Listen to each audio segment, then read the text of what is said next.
Got a lot to discuss tonight as well with the reunion and all that. It's all been going off in the groups, on the comments on groups, and what I should do and shouldn't do. It's going to be all fun. Making edits of edits of edits. Right, I can see a few are coming in. Let's just check. See a few of you guys coming in.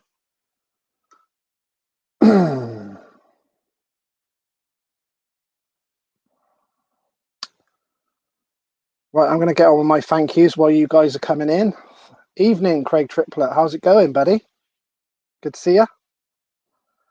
It's been a while since the middle of last week, isn't it?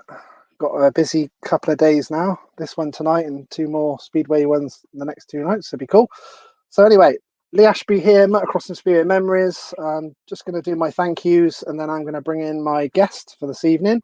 And we're going to have some fun with that. Just wanted to say big thanks for the support to Simon Pardo of White Eagle Finance. They give quality financial advice for pensions, mortgages, investments and protection. Check his website out at www.whiteeaglefinance.co.uk. You can quote myself or Motocross and Speedway Memories for free advice with Simon, so make sure you do that. Big thanks to the legend Stefan Everts with his S72 Gin and Vodka brand. Check out his website on www.s72gin.com. Big thanks to Lee Owen of Owen Developments. You can check out his shop site on www.owenturbos.com, and his other website is www.owendevelopments.co.uk. Big thanks to Terry Smith of Swindon with his Terry Smith and Painting and Decorating. You can call him on 07961 537 505 for any of your painting and decorating needs in the south and southwest area. And big thanks to Craig Triplet of Jardine Conservatories. You can check them guys out on www.jardineintalford.co.uk. So there's the thank yous there. Got a lot to discuss later on. Yes, Andy, it's actually not 7 p.m. UK time. My ass. That's why I've took the t-shirt down in the background. 7:30, but this is for this man because he's getting up very early this morning in Aussie. So this is very early for him. So we've got to be, we're grateful that he's come on this early for us. This is whoever put that. How do I send a comment for Charlie? That is how you do it. Basically, there's a link in the post. If you click on that before you come into the video, you can register your name and profile, so you'll come up like Andy there. If not, just write your full name at the end so I can quote who it is that's saying it. There you go. So, right. We will get on with this then. Evening, Gary, as well. How's it going, buddy? Good to see you're all good. Thanks, Craig. Right then. So I'm going to get the intro video going and then we'll get into it. So here we go then. Make sure that if you've got your things turned up loud, maybe not so loud when this first starts. Exactly that, Adam. Ride it. All right, here we go then. Here we go. You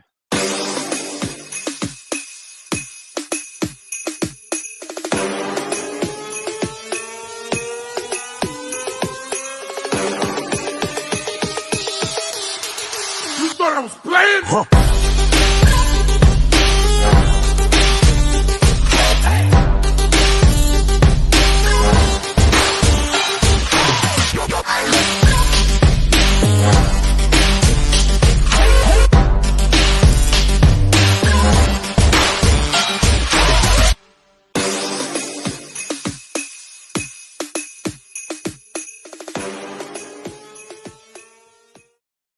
Getting into that. Got the man here with me, Mr. Charlie Hollis. How's it going? Hey Lee, how are you, mate? All good, mate. Good to see you. How's it going? Oh, sorry, good morning, should I say? Yeah, good morning. It's pretty early, 6 a.m. but it's pretty good. 6 a.m. I really appreciate coming on that time, buddy. It's got to be. It's not the greatest getting up that early. When you got young kids, you're kind of up all the time at that time anyway. Yeah, they get you up anyway. Just see me as another kid, mate. We're all still kids, mate. Yeah, God, Jesus, aren't we? Exactly that. Oh, Adam Pryor's just come on. Look. Hi, Charlie. Hey, Adam. There's going to be a few of that going on tonight, isn't there? Right, then. Let's get into something. Obviously, what have you been up to then, mate? Obviously, I know you're in Australia now. Whenabouts did that come about then? And how did that come about coming to Australia? Then what was that all? How did that all? Yeah, so I've been in Australia 10 years now. So January the 1st was 10 years, and so kind of part of 2010, saw some jobs advertised here in Adelaide, which is South Australia, which is the bottom of Australia. Okay. Kind of applied for them, got a few interviews, and the next thing you kind of became real, offered a job, and then you get a work visa, and then really from there we came out and landed in Australia. Never been to Australia before in my life. Wow. And you pack your whole house up, put it in a container, and ship it off, and put a couple of bikes in the container at the same time, and landed here in January the 1st, 2011. So 10 years. So yeah, it's a good place. Good for the kids, and love it. So that was a bit of was it a bit of a scary change at the time? Obviously, it must have been. What's that like? The change in life. What was that like? It is different. I think you like, and as I've noticed, there's a couple of the ex Bsma guys that have moved over to Australia, and Dean Lonsdale, Muddy Beagle, and it is probably bigger than you actually think it is, because the actual, everything is the same. Drive on the same side of the road, they speak the same language, but culturally it's a little different, and you have to adapt to that. So you have to quickly remember not to say football, which was football for us. They have to do soccer, but because Aussie rules football is their kind of number one sport. But it's yeah, and definitely better work-life balance and that you have, and definitely the weather's 100 times better. So yeah, it's just culturally adapting to that. But over time, you get used to it. You just miss your family, especially these times where you're when you can't travel back and see people, or they can't travel here. That's pretty challenging. So what job do you do over there then, Charlie? What made you go over there with that job? Yeah, so I've worked in, it's called procurement. So I worked in companies where they buy things from suppliers. I've done that since 1997, and gradually kind of built up in that profession. And that's what I came over for. They were kind of looking for people in that profession. And so I work for a company now. It's called South Australia Power Networks. We distribute all the electricity across the state. And so really anything that with poles and wires and all electricity distribution, we buy all that equipment. So yeah, not that exciting, but it's kind of, you're shopping every day, buying things every day. Got lots of comments coming in. Mr. Kevin Wheeler just put, loved watching Charlie, a great rider. Thanks, Kevin. Lee Britton's just come up saying, hey Charlie, how are you? There's a few of these guys that are obviously not registered their face, but someone's put, hey bro, hey Charlie, hope you're well. Hey Charlie, long time since I've seen your face. I still remember the old Cotswold days. Yeah. Casey, yeah, and I remember Casey, yeah. I remember seeing Charlie ripping it at a race in Bletchington, is that Oxfordshire? Yeah. He destroyed everyone. Yeah, if that's the same one I remember, that was Vela Whitehorse National. They used to do it, I think it was Bletchington. I want to say 1990 on an 80, and that was probably the first year where I started to come up against Carl Harris.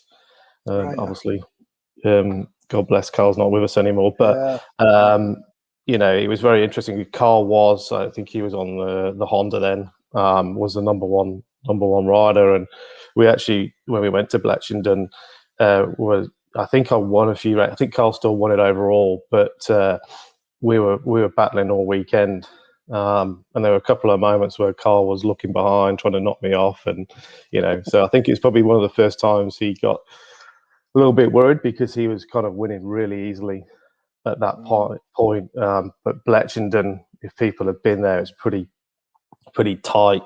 Call it, the typical Cotswold track. And so, yeah, kind of loved it.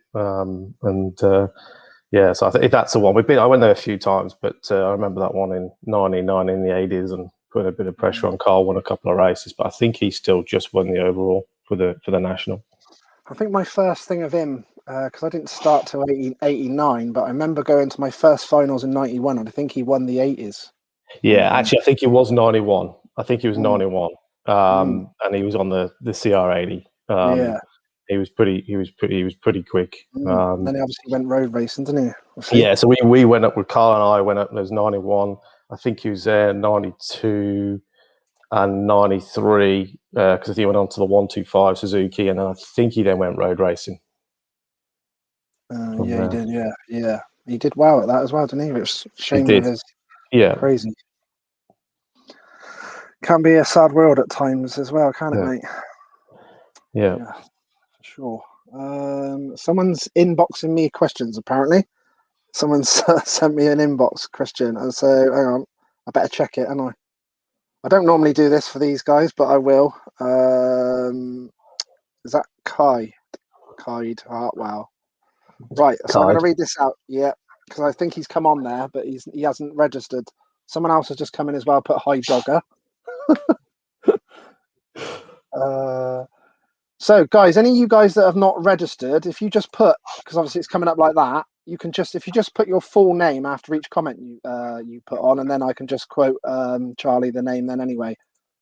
So when was your birthday, Charlie? Because it was the other day, wasn't it? So how does that work out with Australia? Yeah, so technically in your time it's still my birthday, but obviously this morning is not. So yeah. Okay, so many happy returns for when it was. Yeah. And a few guys have been bringing that up as well. Wes Green just put happy birthday, old bean. Yeah. Hey, Wes, how are you? Yeah. Got Ben Vizard just come on and put g'day, Mr. Hollis. How are you doing, buddy? Yeah, Ben. Remember Ben pretty well. Yes. The only one was Husqvarna. You're always riding the Husqvarna. Yes. I was there weren't many Husqvarnas those days. Not many Husqvarnas them days. And he had a number 0 as well. I remember when he was. That's on right. it, yeah. That stood out, didn't it? Right, so I'm going to read what Kaidis wrote because he sent me a private message here. So I'm going to write this out. Right, Sir Charles. 3 things that you've done that stick out in my long, great friendship with you. Number 1, when I was your mechanic at the AMCA Championship, we had that much of a lead. I say we as we did it together. And after every race, we hugged in your achievement, and you always showed me respect and gratitude for keeping your bike on the point. But you pulled up before the lap van to wait for several seconds to pass so that the 2 lap board went out, and then you didn't have to do an extra lap. Pure brilliance. Yeah. Did you do that, did you? Yeah, so Kyle and I go way back. We were friends, I think early 90s, 91. And because we did the Cotswold and Coventry, that's kind of how we rolled every other weekend.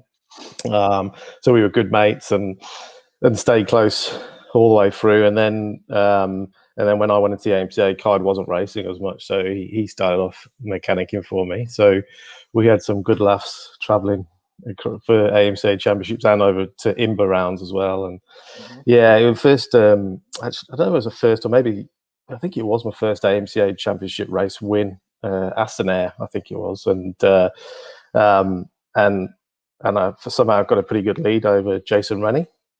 I could see that he was getting pretty close to the timing machine because you could see it before you went over the finish line. And I came around the kind of last corner, 4 seconds left so I slowed it up and then went over the finish line. Most of you know I probably had massive arm pump by then, so I wasn't game to do an extra lap for 4 seconds. So it made sense. So, so caught it up and last lap flag came out. I like that forward thinking there, Charlie, on your feet and all that. Or on the bike, should we say? Right, so he's put the second one was that you broke me on, that you had me screaming out your name at another AMCA championship. When you went down on the first corner, I was first to get to you, a bit of blood coming from your mouth, etc. And you was not doing anything to make me feel that you were still here. So I was screaming and shouting so much to get someone to come. And the most important one to me was the day after my poor mum died. I went with you to the NEC Supercross, and you won the 7th annual International Supercross Amateur Open class and stood there on the podium and dedicated that race to my mum. I broke down and remember Neil Prince's partner putting her arm around me and said, "Oh, it's okay." And I said, "No, it's my mum." bro, we spent so many amazing times together. Miss my time with you, and I can't thank you enough for being a great part of my life. Love you, bro. There you go.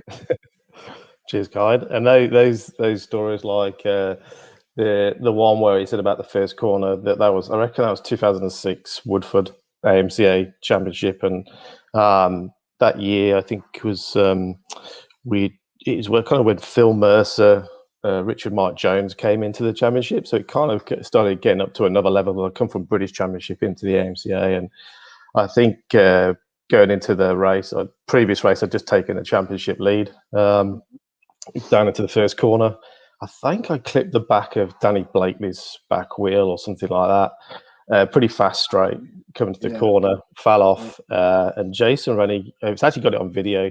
Jason Rennie came along and his foot peg clipped my head at the same time, and I was just out of it. So yeah, all I remember is waking up in the ambulance and dust everywhere, and but yeah, we broke my collarbone, so that kind of ruined that championship. Yeah, and Kai's mom, so obviously close to the family, and she sadly passed away from cancer, and I remember going to the hospital the day before she passed away. So and so she was close to me, and then she passed away, and then we went to the NEC to do the Supercross, and so yeah, he's a good bit of an emotional good time as well. Yeah, definitely. So emotional for him, but trying to keep him into things that we all love and do, which is motocross and Supercross, and so he appreciated that. So that was good. That was good. Something else to think about in sad time. Yeah, sure.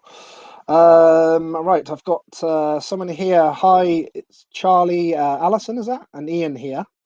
We remember it all starting with ramps on the patio and you jumping over Ian. yeah, so that's my auntie and uncle, and so yeah, and yeah, I reckon I've probably got some photos. I might bring a photo up in a minute of jumping. So as you know, when you're a kid, you BMXing, and we used to kind of put blocks or kind of something to build the ramp, and then I look back now and kind of go, those people that were kind of keen enough to lie down and me jump over the top of them. I don't know what they were actually doing. And so yeah, we used to kind of get my uncle Ian used to lie down, and we used to try and jump over the top of him. And so yeah, and then my uncle Ian, he came a lot in the early stages when I first started riding. So when I started on a CRF 50, probably 1985, and he came a lot then, and so yeah, it's it all started on the kind of BMXing. I'm not sure if it's me, but it's definitely rubbing off on you, this Australian living. 10 years there, isn't it? You're definitely sounding very Australian as well now. Yeah, but you do, and then but obviously when you're at work, everyone thinks you're they know you. They call us English bombs. So they don't think I am, but definitely picking up a little bit of Aussie twang now. I got Lisa Hollis, your sister. She's put happy birthday, bro. Lisa, your sister. Yeah. So got the family joining today, as you can see. So yeah, massively missing them at the moment, not being able to kind of travel backwards and forwards, and but yeah, they've probably kind of throughout my motocross, they've been around, and my older brother used to race, Andy. That's really how I got into it. He raced before I did, and then kind of he drifted off, and I think night clubbing was better than motocross, and so yeah, they kind of put up with a lot because we used to do a lot of traveling and everything else for the motocross. There we go as well, people. That Adam Pryor is put in the post in the comment there. Look, if you click on that link, then your name and profile should come up anyway. Craig Chamberlain's just wrote there as well. Yeah, he did at Aston. Here is that? Yeah, Aston Air. Aston Air, yeah. And then I got Ken Winstanley's come on. Put happy birthday, Charlie, down under. Great rider, great memories. Yeah, Ken. Yeah, I got Ken. Ken was a legend. I had pretty good story with Ken, and I think it was 90, '96, and Great Britain were taking a schoolboy team over to Holland for just call it like the MX Nations of schoolboy, and you had 3 riders per class, and the weekend before was I think an ACU national. I think it was not Farley Castle, but it was by Farley Castle, maybe Farley Hungerford, and so everyone was going over to Holland from that race to practice ready for the following weekend. And my dad had his own business, so he had to work. So Ken offered to put a bike in the back of his truck or the camper and put me up for the week. So, you know, at the end of the meeting, we put the spare bike in the back and kit, and we travelled over, and Ken looked after me for the week. He was amazing. So I was probably like 16 at that age. And it was my first experience of really going overseas to race, and we went to Honda. I had the experience of going to Honda Land. For those who've been to Honda Land, it was like this is what we call sand. We went to Leerop. There was practice on a Wednesday night at Leerop. I was kind of having an oh shit moment that how deep the sand was. Probably, because it, you know, for us, you know, Canada Heights maybe not really proper sand. Was sort of the level, and then we got there. But we had a great week. There was a massive group of us, and Saudi was there, and Paul Smith, so Steve's dad. So they looked after me along. We stopped in campsites and travel around, and we raced at I want to say it was called Hummelo, maybe. I absolutely smoked, totally smoked. It was the biggest learning experience ever in the sand, and I think it was a time where Stuart Flockhard never got picked for the team. Okay. So there was myself, Mark Jones, and Saudi was in the under-21s, but he was still old enough to race in the schoolboy race. So they brought Saudi back because I think it was on a Sky Mass Suzuki. And he came back in. So Stuart lost out. But at the time, he was doing quite a lot of races in Holland, and he smoked us all. So he wasn't in the team, and he beat us all. So it was like a little embarrassing as well. But he was good. Stuart was a great rider in the sand, and so good experiences. And Ken and the family massively looked after me during that week. Awesome. He's still running his own track as well. Now I've got MX Daza Booker here on YouTube. Put a great racer throughout the schoolboys days. Good style as well.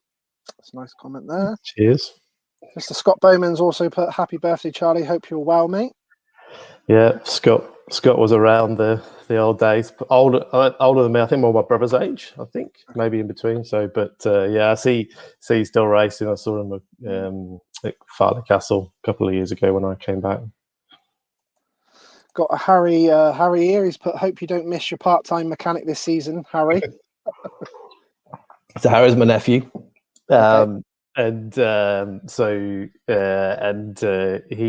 He came and lived with me for 3 months here in Australia initially, and a couple of years ago, about 18 months ago, then he went back, and then he got a working visa for 12 months. So yeah, he lived with us for a little while, and he's into his bikes and had a spare bike, and we'd go out practicing here, and then he was the mechanic on race day.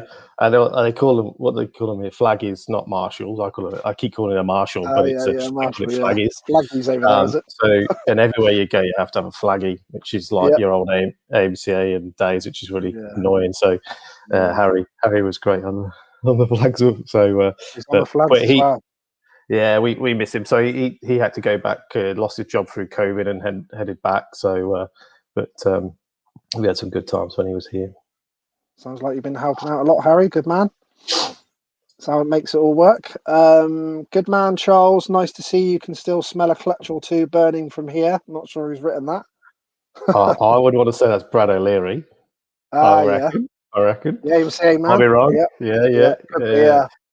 Yeah. So, we used to go through a lot of clutches. So I reckon it was around 2009. We had Steve Clivero do an engine for us for the AMCA Championship on the Honda CRF 450.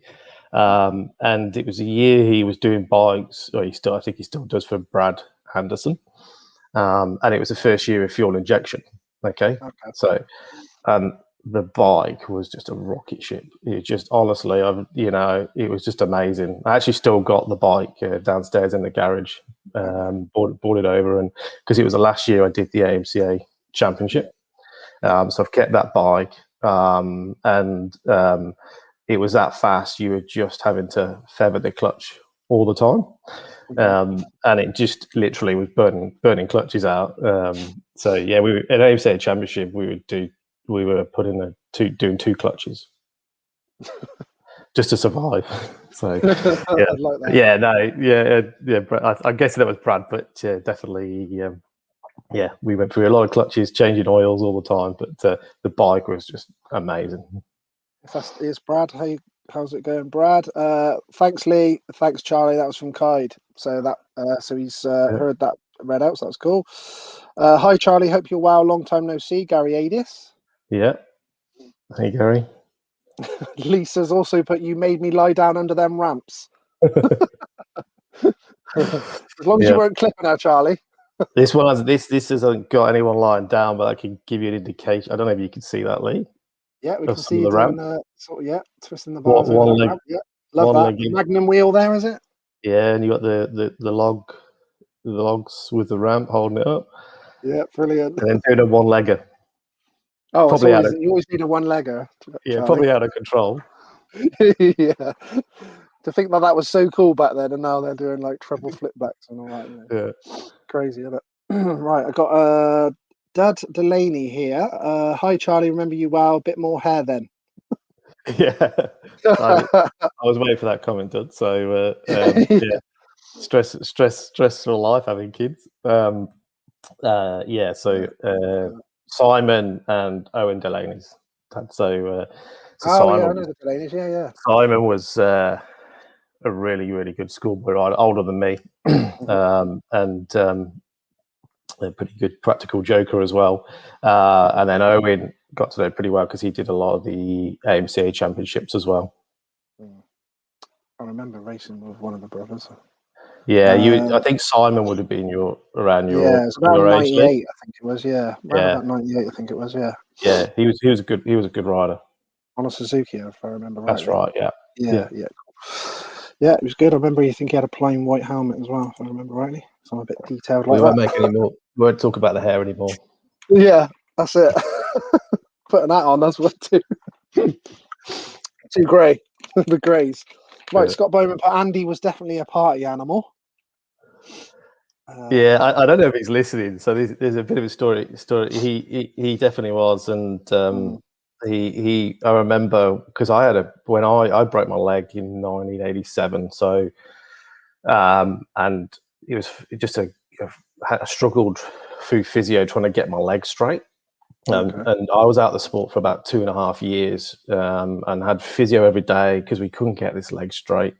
And so in the end, we went to see a doctor called Dr. Hatfield, who actually looked after Dave Thorpe.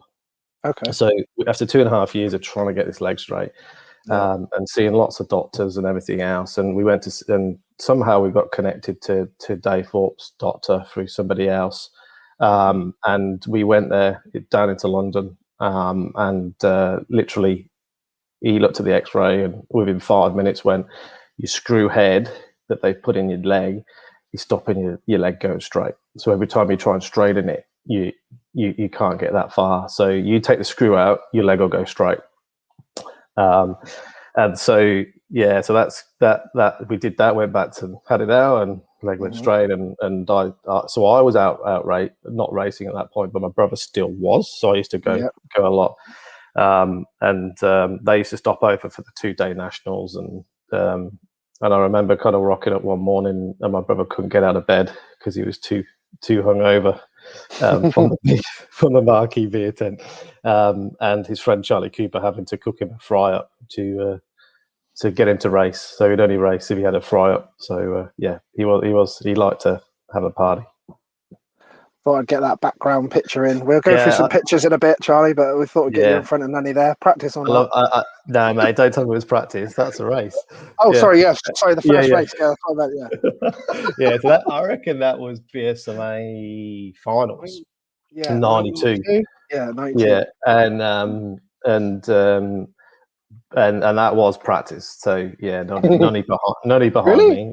Really? Didn't really happen. But I would say the first race, and it didn't happen the rest of the weekend. I want to think pretty much there must have been a massive pile up in the first corner, and Roy Wales and I were 1 and 2.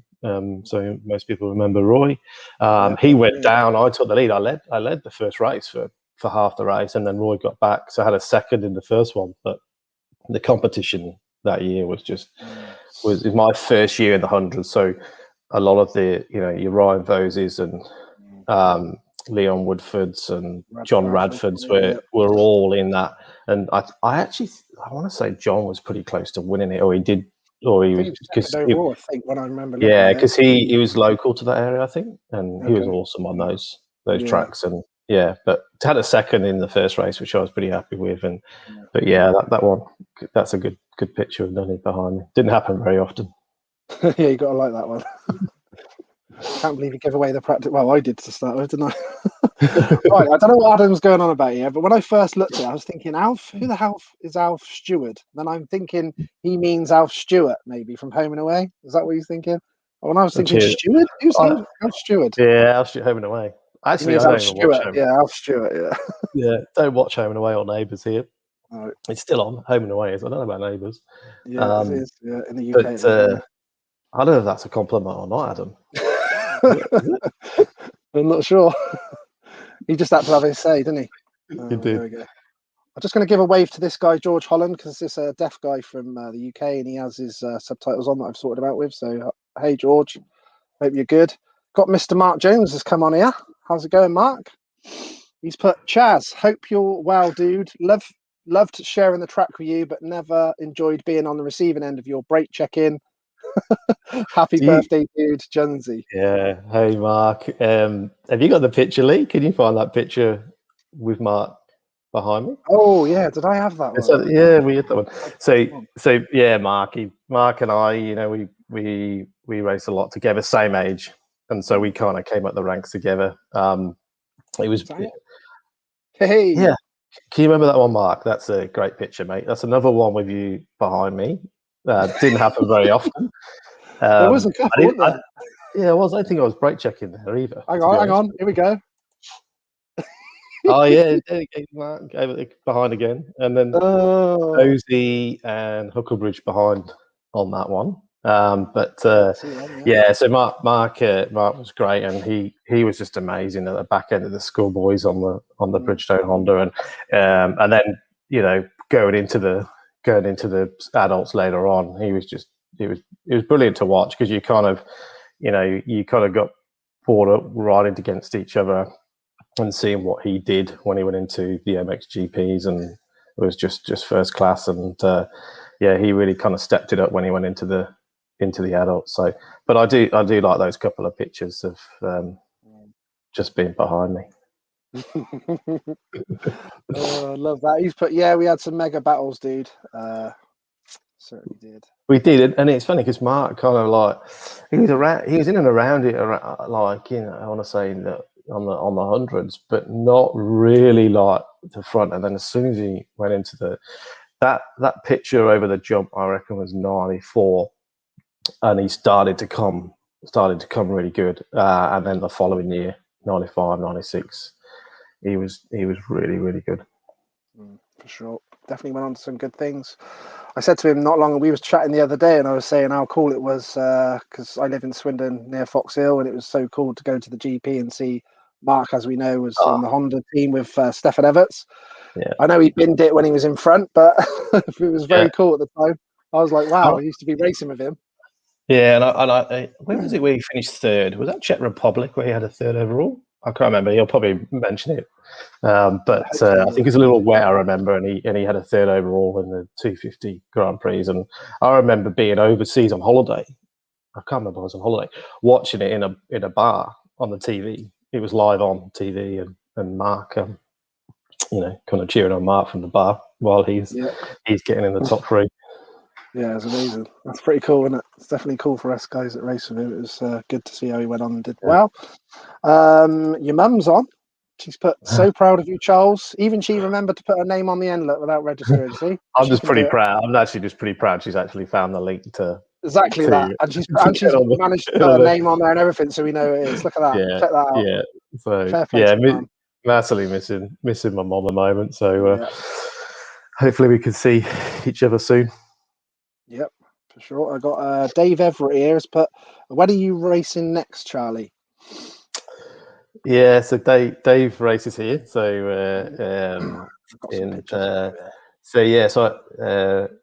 when am I racing next? We actually got a race not this weekend, the following weekend. But I raced on Sunday, and it's the first race of the season. So after Sunday's experience, I was kind of nearly giving up. So how bad was it?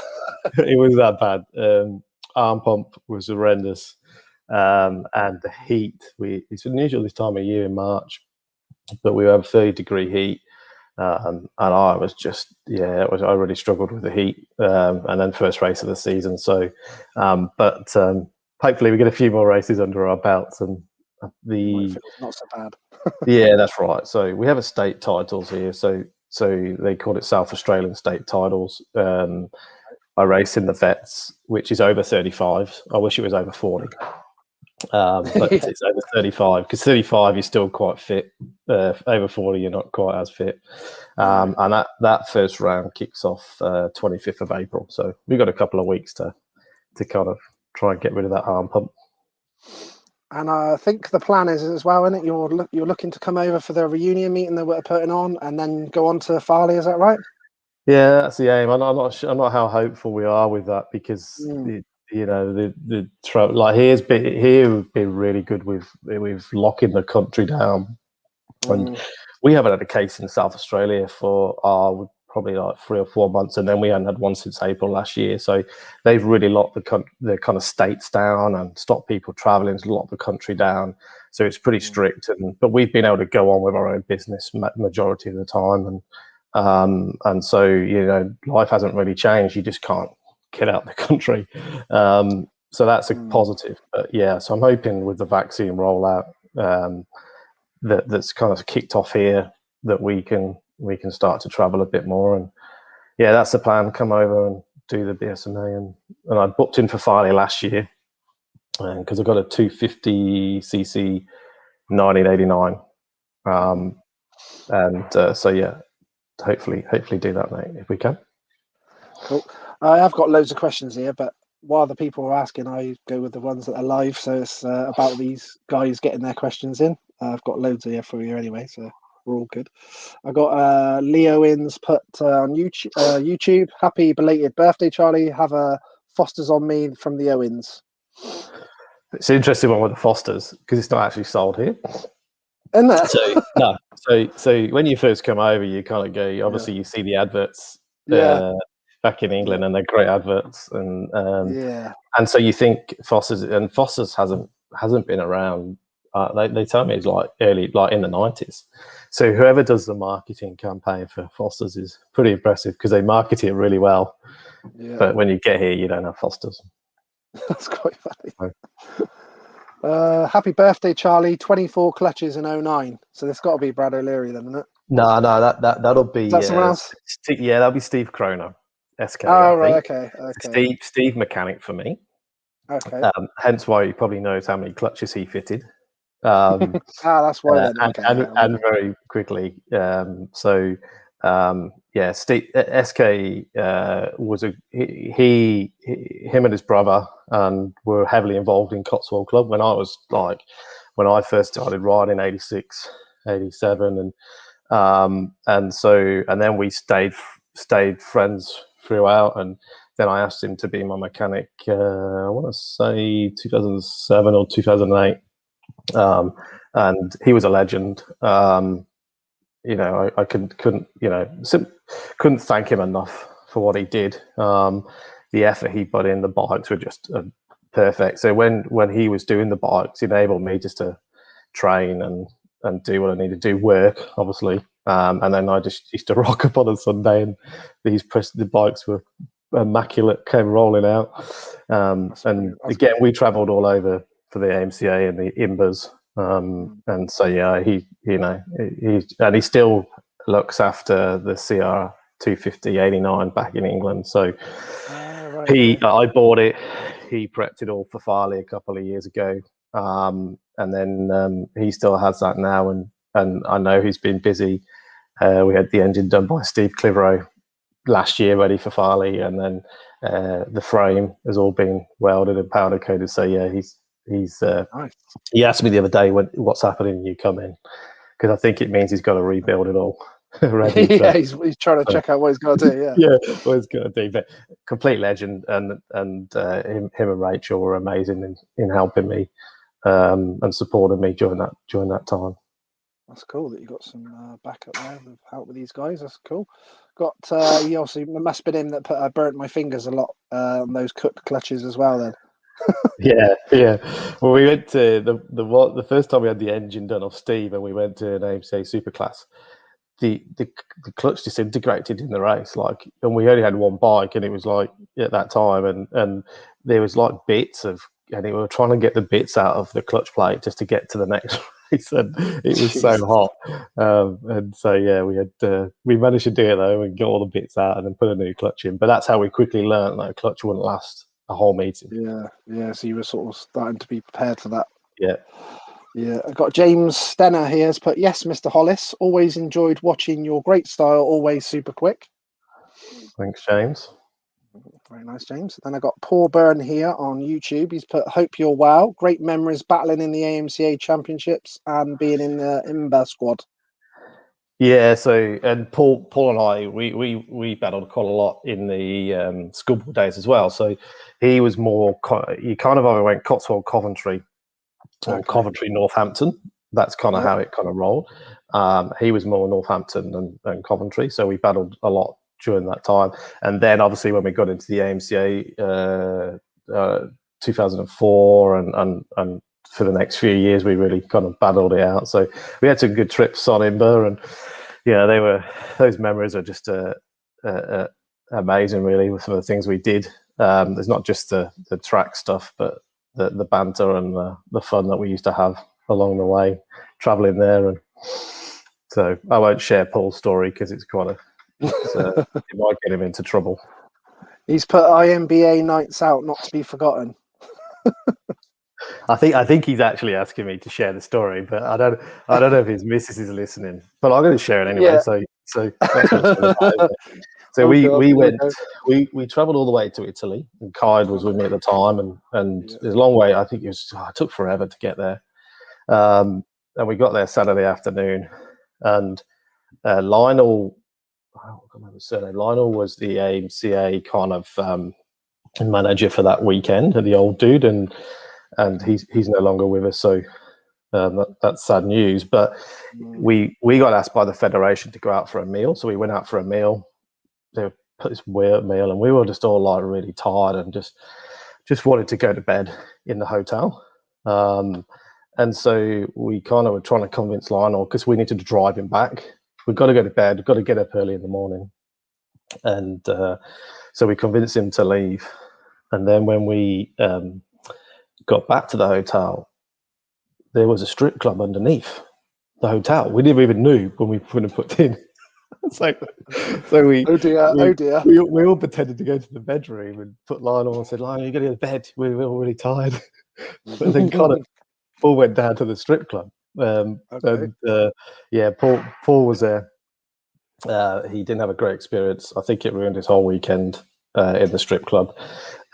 Clyde stayed in there, I don't know until what time, so I'd gone to bed. He must have come in about 3 or 4 o'clock in the morning.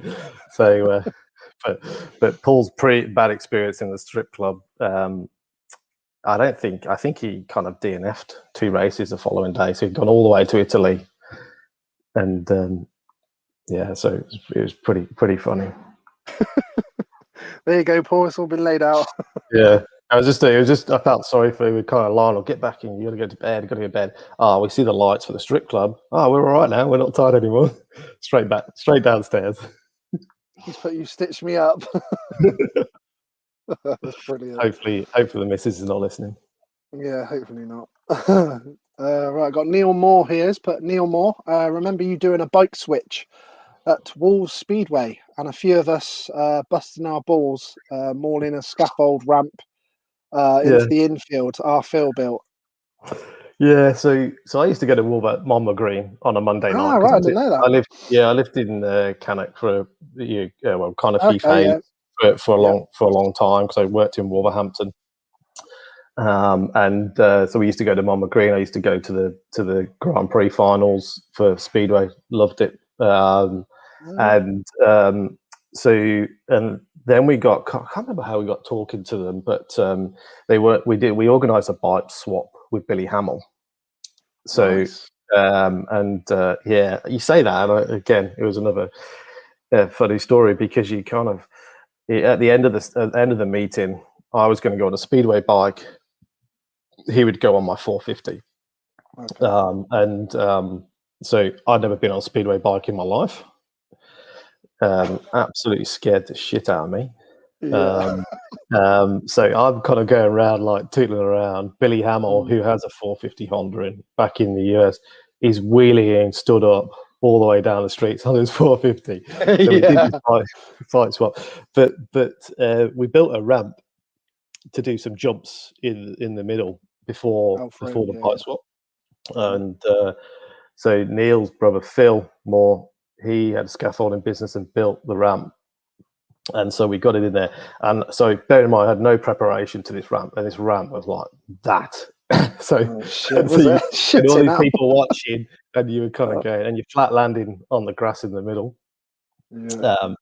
So we managed to do a couple of jumps. But my God, it was like, it just sent you up really, really high. And then you just kind of flattened down. But it's good times. So I've got some pictures of the program with pictures of Billy Hamill and stuff like that. So, and he was a legend at that point, wasn't he? Yeah, you have to send them to me. Yeah, so I'd like to see that. I probably not, because I think I had blonde tips there. So we're talking about the hair again. So I think I was, the blonde tips were in at that point, midlife crisis. Yeah, it was Beckham World Cup or something, was it? Or I remember doing that. Got a few that I didn't register that put hi Charlie, long time no see. Another one saying top bloke, not seen him for years, so not too sure who that is. But got Ian Chesterman here. He's put evening Charlie. I remember watching you around Fox Hill in the AMCA pro classes at the British Championship. Did you like Lee's back garden track? Yeah, I did like Fox Hills, and did a couple of meetings there. Yeah, did the one where it was I think it was British Masters or something, where they used to have an AMCA. The AMCA ran it with Kevin Stanley, and I did the AMCA class, so I did like it. And obviously, having been there and watched the Grand Prix and everything else, and the one, I think if you remember, 93 they did a schoolboy class. 94 they did a schoolboy class to the Grand Prix, and I missed that. I crashed at Maysmore the week before and blew my knee out and had to have stitches and stuff like that, so I had to sit there and watch everyone else race at that point, which I hated. The only thing I'd say with Fox Hills is you needed a good start.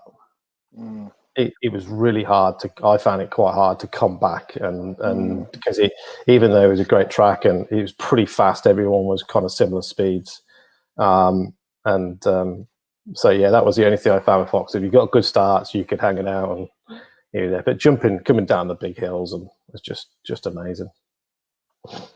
I've got just checking these. Lynn Harvey here. She's put, is Charlie the one who lost my son's passport, I wonder? So Lynn's Steve Harvey's mom, I think. Yeah. So those who know Steve, who I think he now kind of runs the AMCA. So Steve and Roger Harvey's son. So Lynn, I definitely didn't lose Steve's passport. Steve. So and Steve had a tendency to lose things. So he lost his passport on his way back. I think he was actually traveling with Paul Burns at the time.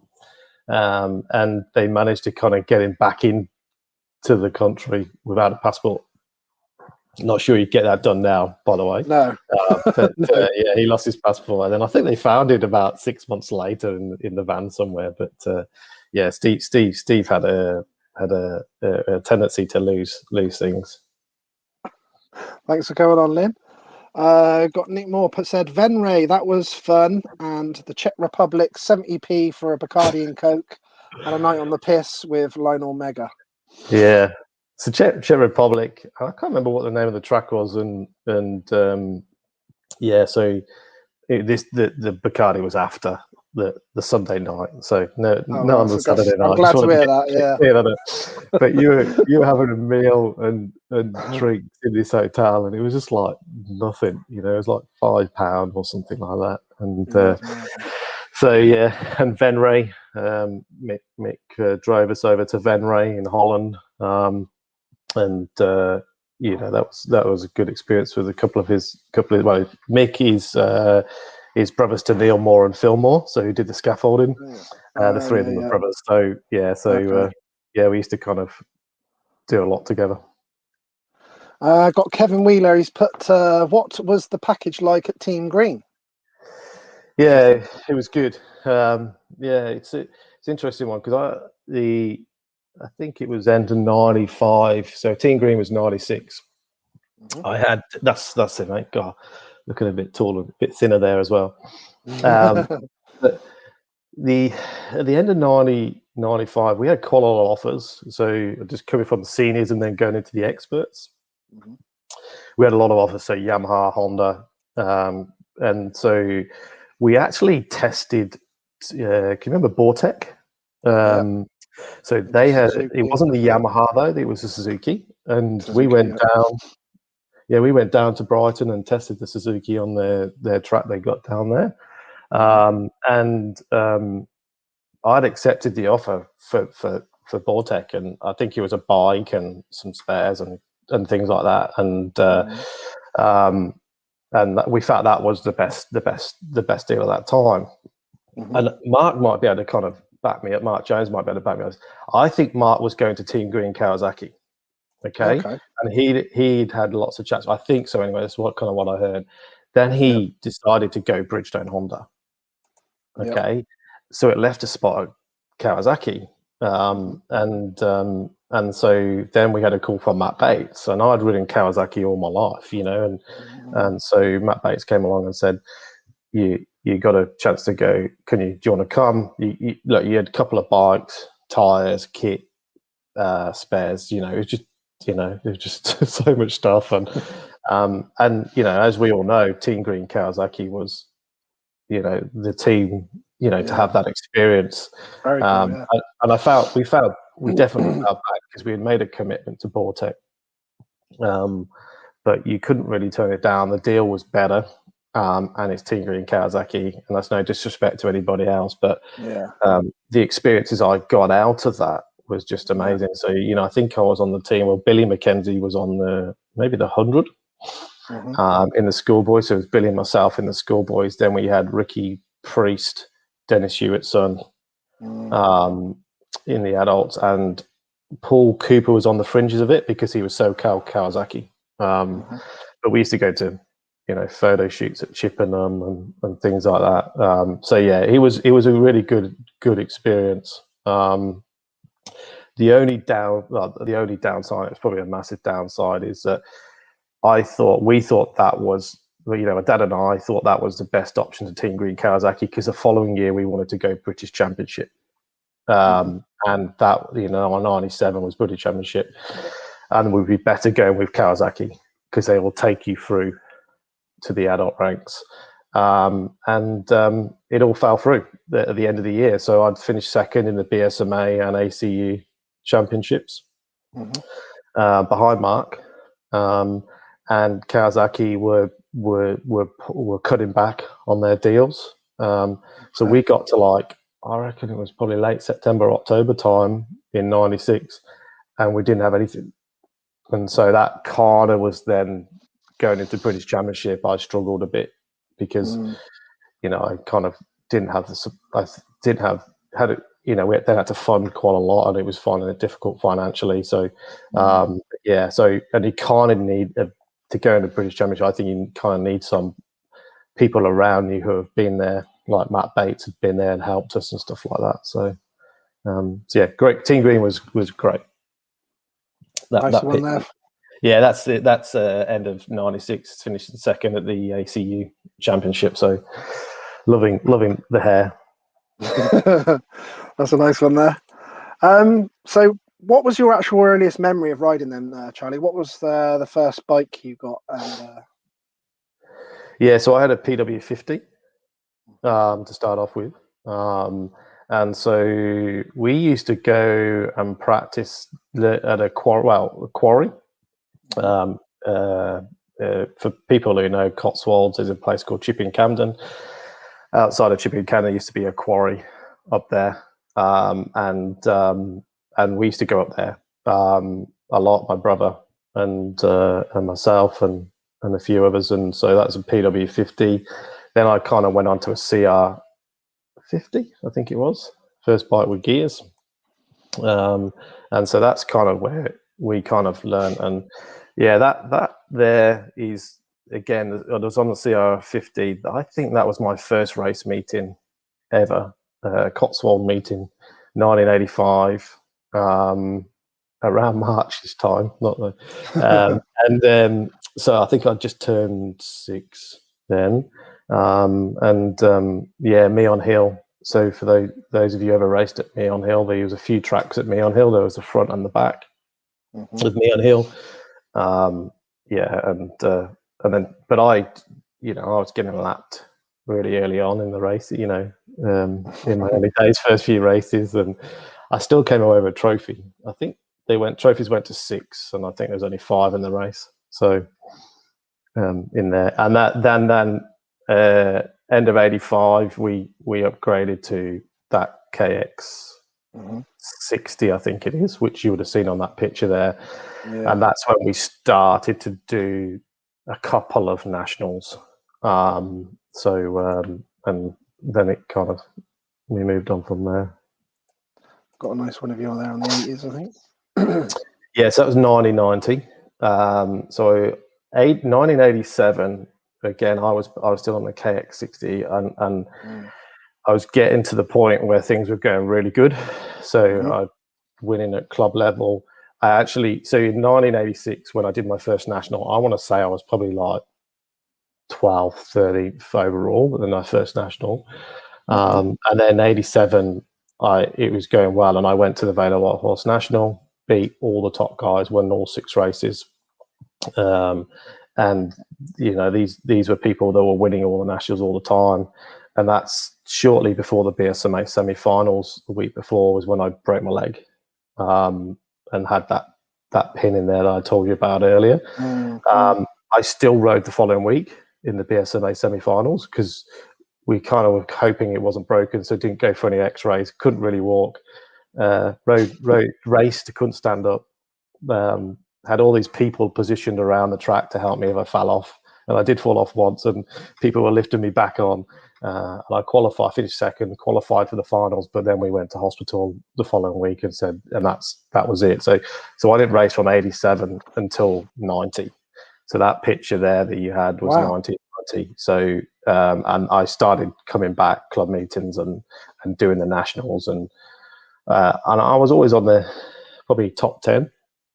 It was some good people in that class. But then 91 it started to pick back up again, and so that's good. Yep. What was your favourite schoolboy BSMA track then?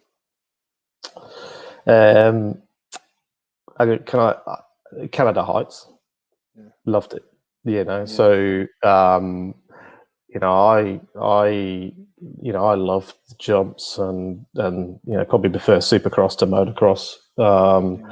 And when I first rocked up at Canada Heights, 91, I think it was, for the East Kent National, and it was just a mud bath, which is a bit of a shame. I think we did one race on a Saturday, but then we went back again after that I think the next time I went back was in '93 on the 125, and I won that national. Won the international, which I think you showed the newspaper clip earlier, which was 94, I think, or 95. But it was just a proper track. The jumps coming up the hills were massive. Bit of sand, bit of hard pack. And my first British Championship race was there in '97, and a whole shot. Kind of quickly went backwards, but nice all the same. Yeah, it was demoralising. But I look back now and kind of go, it's actually first ever race. I went from first, and I think I finished 16th and got points. And I look back now and kind of go, oh, that's pretty good. But at the time, I was just demoralised because you just got smashed. But then you used to be up front in the top three, but when you look at the list of people, there was like 10 Grand Prix riders in there. He was, Paul Mail and Carmen, Neil Shepherd, and Tony Marshall, and lots of people. Stacked, yeah. What about when you was adult as well? Then, so when you went into the adults, was there any other tracks that you liked? That obviously you get to ride on a few more different tracks, and was there any tracks you really hated as well over the years? Yeah, I used to like Matchams. So Matchams Park. Even though I didn't like massively deep sand tracks, but that wasn't massive, And when they built the track for the Grand Prix that they had there, and they had the big, I think they had the track builders in there, and they had the big tabletops and stuff like that. I love that. Again, it's very similar to Canada Heights. You got big jumps, and especially at that point in the AMCA, you weren't going to tracks like that a lot. You were going to, they weren't as kind of built up and Grand Prix level tracks. But unfortunately broke my leg or my ankle in 2005 at Matchams for the AMCA Championship. Probably should have won that championship that year. Got a bad start, and someone fell off in front of me on the first corner. I stopped, put my foot down, and someone ran into my ankle and snapped the fibula and popped the ankle out. I think that links a little bit to Kai. Well, no, because Kai talked about the one in 2006, but that was pretty painful, and I struggled with that one a bit because I was leading the championship, and I felt with Matchams Park I could win there. And just in qualifying, I was like 2.5 seconds faster than anybody else. And then I get to the first corner, and that was it, done. So typical, isn't it? Typical. Yeah. What riders did you look up to when you were young in the BSMA days? And when you got older, did you get to race any of them guys you looked up to in sort of more of the older groups? Yeah.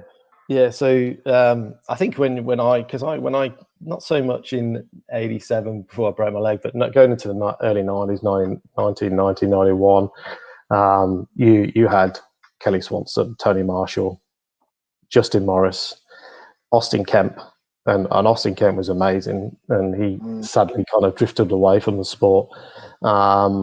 Stephen Holmes, and I listened to Holmesy. Was it last week or the week before? And, he I think he'd just gone up, but he was dabbling a little bit in the schoolboys. But it was mainly those people. And I think when I look back to '87, there was I went to a national, and I can't remember which one it was, but you used to have Jason Burrows and Craig Prattley, and those two were at it. I think they might have been hundreds at that time, so they were good riders. And then you kind of fast forward when you go first British Championship. Kelly Swanson's there, Tony Marshall's there, So and then I did a year of British Championship, but then when I went and did the Supercrosses, the UK Supercross series, they were in that race as well, and Craig Prattley was, and people like that. So it was a privilege to be able to kind of race with those people that you looked up to. But, the team Green Kawasaki at the time was, Kelly Swanson, Tony Marshall, Austin Kemp were in there. So that's why Team Green was the known team to be on in the schoolboys. Yeah. Yeah, very cool to get on there. So it was a good experience for you to get picked for that as well. Do you keep up with all the motocross and supercross now? Do you follow Yeah, the British Championship still and the GPs, the supercross stuff? Do you yeah, keep an eye on all of it. So them? yeah, Okay. I Supercross I would say more because it's actually live here and it's a Oh, great right. time. Yeah. So Sunday Yeah. afternoon, 3 p.m. You got Oh, Supercross beautiful. live. Yeah. So I watch that and frustratingly watch that at the moment because I so want Ken Roxon to win, and I don't like Cooper Webb, and it's I'm a bit arrogant, and yeah, Kenny's not really kind of cutting it at the moment. No. But so and then watch the Grand Prix. The Grand Prix are a little harder to watch because they're normally through the night. But I'll wake up, you get all the results, watch the highlights, Yeah. and then keep an eye on the social media stuff for British Championship, and just an AMCA as well. So I love, kind of you wake up in the morning and seeing what's going on in the AMCA Championship and who's winning. I really kind of feel in the 10 years that I've been out of the AMCA that they've really kind of stepped it up in the quality of how they run those meetings. And okay, it's my perception because I'm seeing pictures and videos and stuff like that, but I really think they stepped it up. It's at a level where we were trying to push that type of level in around 07, 08 with the AMCA to try and change and move things forward, and they definitely got there. And I look at some of the teams and that goes on, and it's some great there. That picture there is from. Sorry. Yeah, I'm trying to think where that one's from. Nice, Ben. So it's the last AMCA Championship round that I did. So I think the AMCA, I love watching the results from the AMCA and seeing who's winning them. And it's interesting now because you could never do ACU and AMCA. They always kind of held that restriction. And you're seeing a lot of the ACU guys now being able to do AMCA, which is what we all wanted to do. That's kind of good for the AMCA. Yeah, over the last sort of few years, a couple of years back now, but I went and took some photos at some of the AMCA and everything. And this, like I said, like you've said, the standard I thought was amazing, and all the riders, and there seems to be a lot of riders coming over even from the British Championship and doing the AMCA. Yeah, It seems a very very professional series. Yeah, definitely. And I remember, and some people, Steve Harvey will remember this, right? So I stood up at the end of year AMCA AGM, I think it was, at the Motorcycle Museum at the NEC. And I kind of call it a passion, I think, of how they could improve things. And I stood up and gave some suggestions. And it was all about that, the professionalism. So what we could see when we were going to the Imbas, you could see how they were running the Imbas in other countries. And we were kind of trying to get them to look at that and see what they could do, and I got absolutely slammed. I'd never do it again. It was one of those learning moments. You go, oh, you're going to stand up and give your piece, and so I go. But then I look at what was said there to what I'm seeing today is exactly what we were trying to say, Trying to say, and it started to go a little bit and started to improve when I finished. And it was such a prestige thing to go and represent the AMCA overseas. You had to qualify and be in the position and to get into the team, and then when you're there and they did a national anthem and you're racing, and especially when you do it you're doing it in England and racing in England. It was just an amazing experience, and yeah. Just pulling up some pictures from the amazing Mike Woods, who used to do all my schoolboy stuff, and now he does the AMCA. Fair play. He does. Mike's done a great job. He travelled with us to Imbas as well and took photos and did write-ups, and so his commitment to that was good. I think that one there was 2005 on the Yamaha Ride MX. So that was a good year. We lost out on the championship, I think, by about 6 points to James Russell that year. Took it down to the last race and won the last race, but James managed to kind of sneak in and still get the points he needed to win it. Right, I better catch up with these because I'm getting right behind on what the people are saying on here. Scott Bowman put, if you can't make Farley, You may as well let me ride that CR250, Charlie. I might make the whole weekend without breaking down. But that bike is probably that CR250 is probably. I wouldn't want to. I'm not going to tell you how much I spent on it, but I've ridden it once.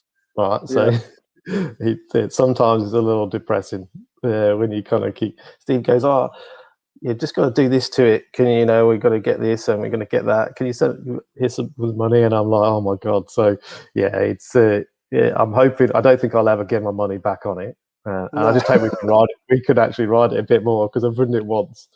So yeah, but Scott, you know, you're more than welcome, mate.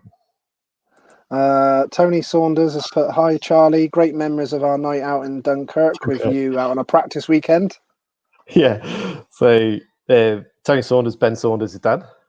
I remember him. Yeah, I spoke to him. Saunders Ben Saunders. So we used to go to Dunkirk in the winter because obviously that was probably the only place you could ride because it was too wet in England. Weather's bad, yeah. And we'd gone over for the weekend with my mate Dan Tunnicliffe, a good mate of mine, and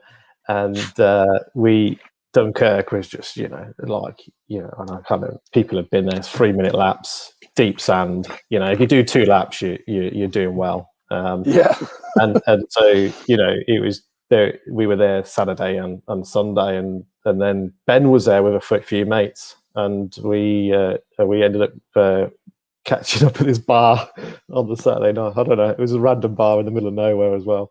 Having a few drinks. So it was quite good fun. Yeah, I always remember Ben with his luminous sort of orange-red helmet when he was in the schoolboys, and obviously went on and did all the AMCA and that. He did come in the AMCA. He came in and with same year David Campbell. I'm surprised you haven't got any questions yet of DC. He's been giving me some banter. He's been giving me some banter on Facebook. He might come on questions. Yeah. So that was a good weekend. Harry's giving it some banter as well. He's put, "Bring back the blonde tips," and then he put, "Have you still got the men's GDHDs?" I'd be happy to bring back the blonde tips if I had the hair to put it on. So and yeah, mate, I think it may be the G8, the kind of hair straighteners that maybe frazzled my hair and made it start to fall out. Oh, brilliant. Phil put, "I wanted that ramp nice and steep to launch you up in the air, Phil Moore." Definitely did that by the sounds of it. Yeah, I haven't got any pictures of it, but yeah, it was pretty scary. Dave Everett put, "Any VMX bikes in Australia? You doing the king of golf? Love to see some more pics from the 90s.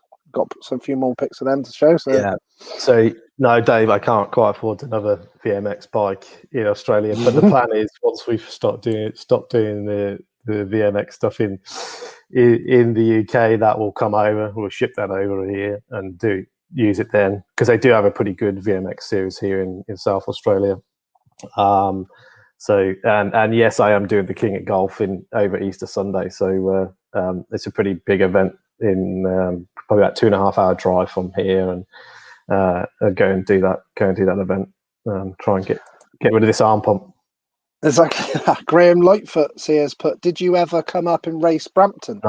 Nah, didn't. And it's I don't know why, and for whatever reason, because I never raced there. Never raced there as a schoolboy, and never raced there as British Championship. And that was deep sand. You saw the videos and everything else, but maybe that's why it was. It was deep sand. I didn't go, but no. Got someone here, Ian Dockers, but "Did you race the Supercross with a broken wrist?" Yeah, I did. Yeah, so that was 2005 at the NEC, and first race, because I did the pro class and then the amateur class on the 252 straight with Rider Mex, and they had a triple, and I did the triple, but I over jumped it and flat landed, and my wrist kind of just like gave way. And you knew pretty much then that there was a problem, and so I rode the rest of the night, won the amateur class, but the wrist was getting worse and worse. So we kind of, on the way home, stopped at the hospital, had an X-ray, and got a crack in my wrist, and it kind of messed up my. That was the year you saw the Rydom XL on the where I said I lost to James Russell. So I broke it in the February, and the AMCA Championship started, I want to say, in the April. So I had like 8 weeks to try and get it, and I was in the cast for 6 of those weeks, and so I only really started riding 2 weeks before the first championship round, and I managed to survive the first few rounds, and then I got better as the series went on, and we got pretty close to James at the end. But yeah, that kind of messed up I thought if I'd gone in a bit stronger, I might have won it. Got some Supercross there, isn't Yeah, that one's a go. I don't know how they say this in Holland. Goes GOES, and so we first went over there, and they were amazing Supercrosses. And I think I want to say Carl Belfield mentioned this one as well in his interview. So they used to have the races in January, end of January, and we went over in '97, and the first year I went over, Steve Ramon was there, 16 Pedro Tractor, so people remember some of these names. Yeah, just a bit. And I reckon it was my first experience of Supercross, and loved it. And so I think it finished 6. And then we used to go over quite regularly. That picture there is, I don't know what year it was, but we didn't have a bike. I didn't have a bike to race. And the organizer was keen for me to come over, and he said, you just turn up and I'll give you a bike. I'll get you a bike organized. And so when I arrived, they had that Suzuki, as you saw there, and they said there was a guy from a shop. He had the Suzuki. He said, you just got to wear my shirt, which you would see on the picture on the shirt is the picture for his shop. And it was great fun. And that year was, some people might know, Cedric Malott. He did MXGP. He's riding the Yamaha, KDM. He was Yamaha, but he that time they were on the KDM. So they were all there at that point. But it was a great experience. And for the first one where you stood and watched in the stands, you could get high from everyone smoking weed because it's legal. So that was a good, funny experience. You got the fumes when you're racing from the bike. I was about to say the fumes. And then you got all the smell from the weed for people smoking in the stands. Wow. Looks like someone else knew about that. They liked the bacon at Gore's Supercross Belgium. Yeah, I used to stop at a hotel around this literally. It's so cold. You didn't want to stop in the van. It was freezing. So we stopped at this hotel, and I remember they had this great bacon, and you had to cook it yourself. That must have been earlier on. Some Andy Kirkham and Tony Saunders put Norley, whatever that Norley. That's that picture. Norley. Yeah, that's right. Yep. There you go. Yep. Someone mentioned about getting Prattley on. I remember him ripping a CR80. I did speak to him the other day on the phone, so hoping that happens. So I'll keep you informed on that. Someone put no name on it, but they put, what was your favourite track on the IMBA tour games? Yeah, I kind of liked his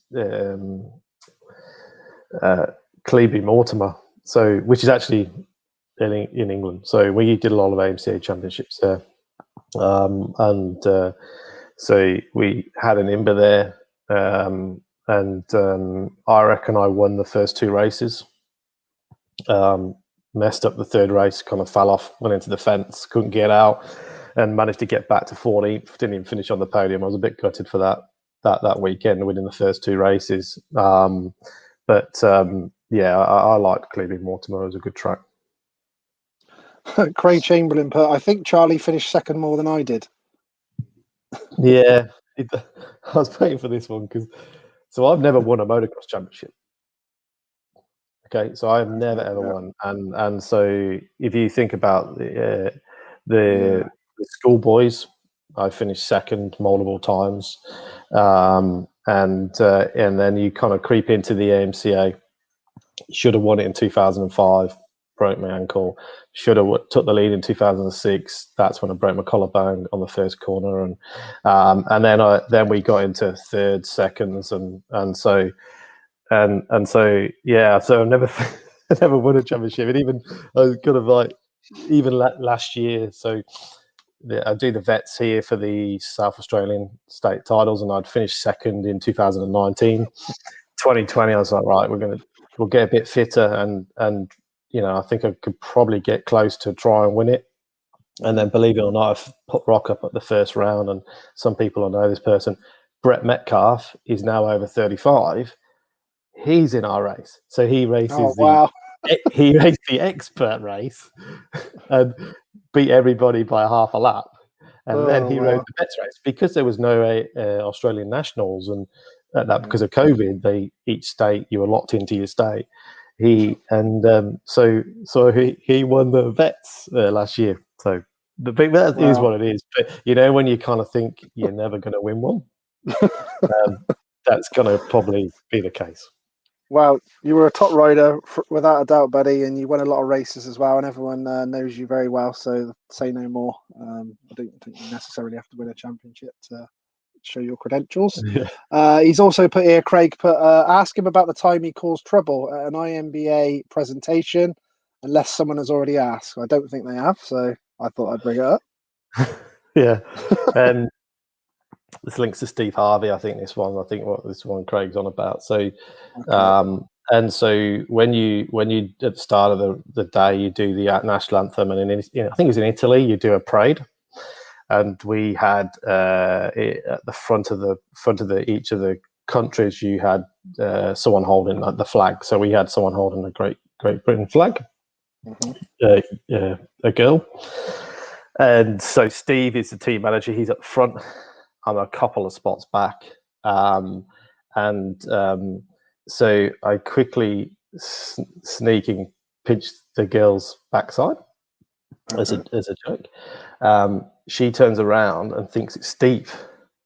So if people know Steve, right? So and I'm not trying to no disrespect. So but and then her boyfriend was at the top. He didn't see me do it, but he obviously knew there was an issue. So anyway, oh God, it all kicked off. I sneakily went back to the van, like oblivious. Steve copping it big time from the organisers. They think he's pinched her ass. But he smoothed it all over, but it caused a lot of stuff. The boyfriend wasn't happy. I think he actually wanted to beat Steve up. But I just sneaked off back to the van, get ready for the race. So apologies, Steve. Well, at least it was all out there now and everyone knows. Vicky Salmon put happy birthday, Charlie Hollis. Cheers, Vicky. Yeah, we went to school together. So got Simon Lane as well. I remember he's top rider in the AMCA still now. He's put happy birthday, dude. You should come back to do the AMCA Vets Team LRT. Yeah. So and Simon, known Simon for years, and his brother Simon. We actually bought our Mercedes 508 van. The 508. I've had the Iveco. I used to have the Mercedes 508s, and we bought that off the lanes and then kitted it out and refurbished it. But and then I raced with Simon a lot through the AMCA. He actually won the championship in 2005, the year where I felt like that was my year, and everybody was just dropping like flies throughout that year. And he won that. Fair play to him. It was a year where you just had to, you kept going, and he won that, and now he still races now. What I have been looking at some of the MyLap stuff for the AMCA, and the only worry for the vets is coming back and doing a bit of a vets at the AMCA is I think the races are still 18 minutes. And here in South Australia, they're 12 minutes plus a lap, and I struggle with 12 minutes plus a lap, right? So I'm not sure I could survive 3 18-minute races. I'll let you go. I'm thinking about the times for the reunion. So is that what we're looking? We need to be about 12 minutes plus a lap. Well, I reckon about 8 minutes, mate. I reckon 8 minutes. Because what was that? That used to be the times we did in about the 80s, wasn't it? In the 80cc bikes was about 12 minutes, wasn't it? Everything does full circle, doesn't it? Remember, you say Yeah, you've got to start, go you back go to the back times, yeah. right, so, To the auto times. yeah, I think at Farley they do it on laps. Yeah. So I think at Farley are 5 laps, and I think you just like here at club meeting it's all based on laps, and then you can just smash it out. So 2 or 3 laps James sounds Lane? good. Is it James Lane? Is it James, isn't it? James Lane. James is Simon's younger brother. Yeah, that's it. Yeah. That's where I was wrong, remember. Yeah. Simon, all the best to Simon. Yeah, Simon was a great school rider and did some Grand Prix, I think, or European Championship. I remember them both, yeah. Very good. I did take a lot of pictures of him as well at the AMCA. He was very, very cool rider, very stylish. And I really like their layout that they got now. Yeah, like LRT. Very cool. The videos, and that's the bit I was saying. Really, really professional. It's good. Yeah, very, very cool setup there. They've got fair play. Not sure who that is put. Hope you're both doing well. I was going to show some other pictures as well from you on the hundreds, I think it was. I've got quite a few nice ones there. Let's get them up. I remember you like that. So that was, I reckon that's Newlands Farm, Cannock ACU finals, which is ironic because I bought a house about 3 or 4 minute drive from that track and lived there for a few years when I worked in Wolverhampton, and it was a good track. And we raced there a few times afterwards at AMCA. But that was my first year in the 100. So obviously, as you remember, like you used to go up and you would have your first year was always the hardest year because you had the kids that were doing their second year or older. Yep. And I had a really good year. That was I was just massively consistent, getting good starts, consistent. I remember winning the YMCA Super National and not even winning a race because it was probably the only national where you couldn't drop a race. You had all 6 races to count because the whole weekend, you could drop a race, and so I just kept finishing second, third, fourth, and actually won it. And the bike was good. That kit there, which you probably wouldn't have seen a lot in England at the time, was we went on holiday to Florida, Orlando, and ended up going to Daytona Beach and walked into a shop and ended up coming out of there, and the exchange rate was really good with a suitcase full of motocross kit, and that was David Bradshaw kit before it was even out. Very nice. Yeah, it was good. And I think that one as well. That was the AC finals where Ryan Vose rocked up with 125 wheels in his KX100. So and everyone was just looking at him. He literally, the forks were kind of not fully through the top dual clamp. Yeah. And everyone was complaining about what he had done, but he wasn't breaking any rules. Yeah. So they had found a loophole, and he put 125 wheels into this KX100. And I remember the second day at Newlands there was wet, and he smoked nonny because the big wheels got through the mud. So wow, it was I didn't know that. a bit bizarre. I did enjoy watching you guys. I think I was just a little bit older, and I was in the seniors, so I'd be sat on the line either watching you guys, whatever, and it was always Loose Salves, Radfords, and you all looked very cool like this as well. So it's good to see you guys battling out and watching you guys. There's you in the team event there, by the looks of it. Yeah, that was 92 team event. I think Cotswold. There was a good weekend. I loved the team event. So obviously end of the year. Yeah, and that's where you kind of was a bit more relaxed, a bit more fun, and I remember as a kid you were able to stay up a bit later and on the night, it was good. Yeah, the motocross the nations, the schoolboys and all that. And we had a good team there at Cotswold. I can't remember where we finished, but we had a pretty good team. Nice one. That picture there just behind, remember Ben Taylor? Yes, Ben Taylor. Yeah, he was a really good rider. I think we've seen it roughly in the background, but there's the full shot. Yeah. First race there with leading Nunny in 92. What is that? Carl Harris, that one? Yeah, that's Carl Harris. So Yeah. that's at Milton Mason, the Northampton, I think it was. Mhm. And again, I think I won that national, or had at least a couple of wins. And again, so that was. I used to love that track as well. It was quite very supercrossy. Had doubles and things like that in it, and good tabletops. So yeah. Suited you. You was always very good at jumping, weren't you? Yeah, that really came about, Lee, when at home we had a couple of acres, and kind of half, about an acre of it, we had a little track, and it kind of built on from, we kept building up the track every so often. So it was a little supercross track, really, doubles, tabletop So you sort of whoops. did a bit of practicing, yeah. Yeah, and I used to finish school and practice, and that's really why I kind of love the Supercross more, because that was what I did. And I remember with one school holiday, and I was really good friends with Finbar Nifsi, so we used to get on really well. And he stayed at my house for school holidays, and down the road, we lived in the middle of nowhere on a country road, and there were some guys down the road fitting a water pipe or gas pipe in the road.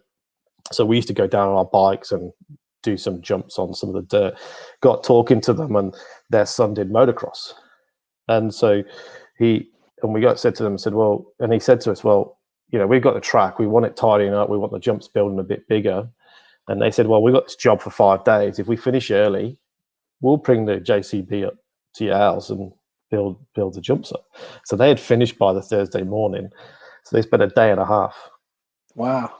On our track, and, nice. and we were building all the whoops, putting the jumps and stuff like that, and that was just good fun. Got some good practice in there then. There's you in the 80s there, by the looks of it. Yeah, Langrish, maybe Bsma finals, something like that. So yeah, had some cool kit there as well. What's that? O'Neill. Yeah, look nice.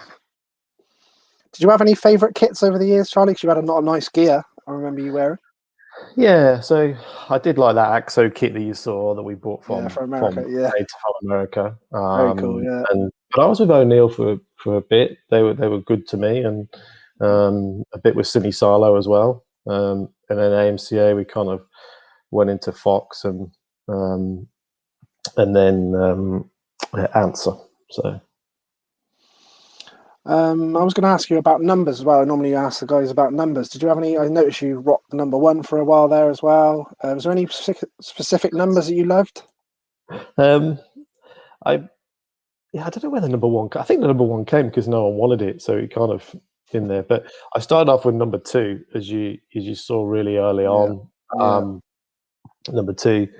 I run number 2 now. I'm not sure that's the greatest omen of maybe why, I run number 2, why I keep finishing second. So maybe you should have carried this on from the hundreds. Yeah. So, but I think I do like number 2, but I think in life you make your own luck, and things will happen for a reason. So if you're going to win, you're going to win regardless of what number you have. I got some here in the 125. So you ran like.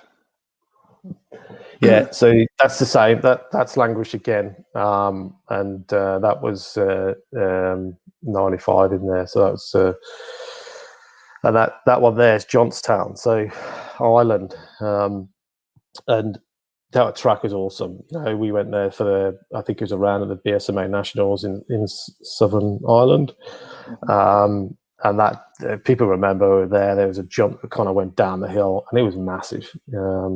But that track was really good, and I rode really well that weekend. Won a few races. I think I landed on joint points with Mark, and he got it on the last race. But Saudi was there, and that was good. That's Canada Heights. Got one there. Yeah, that's Stuart Flockard behind. So got some good pictures with people behind me. Yeah, so that was Knockhill. So Knockhill was up in Scotland. Scotland, I remember that one. Yeah. One there. Yeah, so that was 93. That was Roxton. Yeah, got the whole shot. I 93 is kind of like interesting for me. So I went up a year early, so I could have stayed in the hundreds, and then I got offered. And I think on one of the newspaper clips you had was around All Met Kawasaki.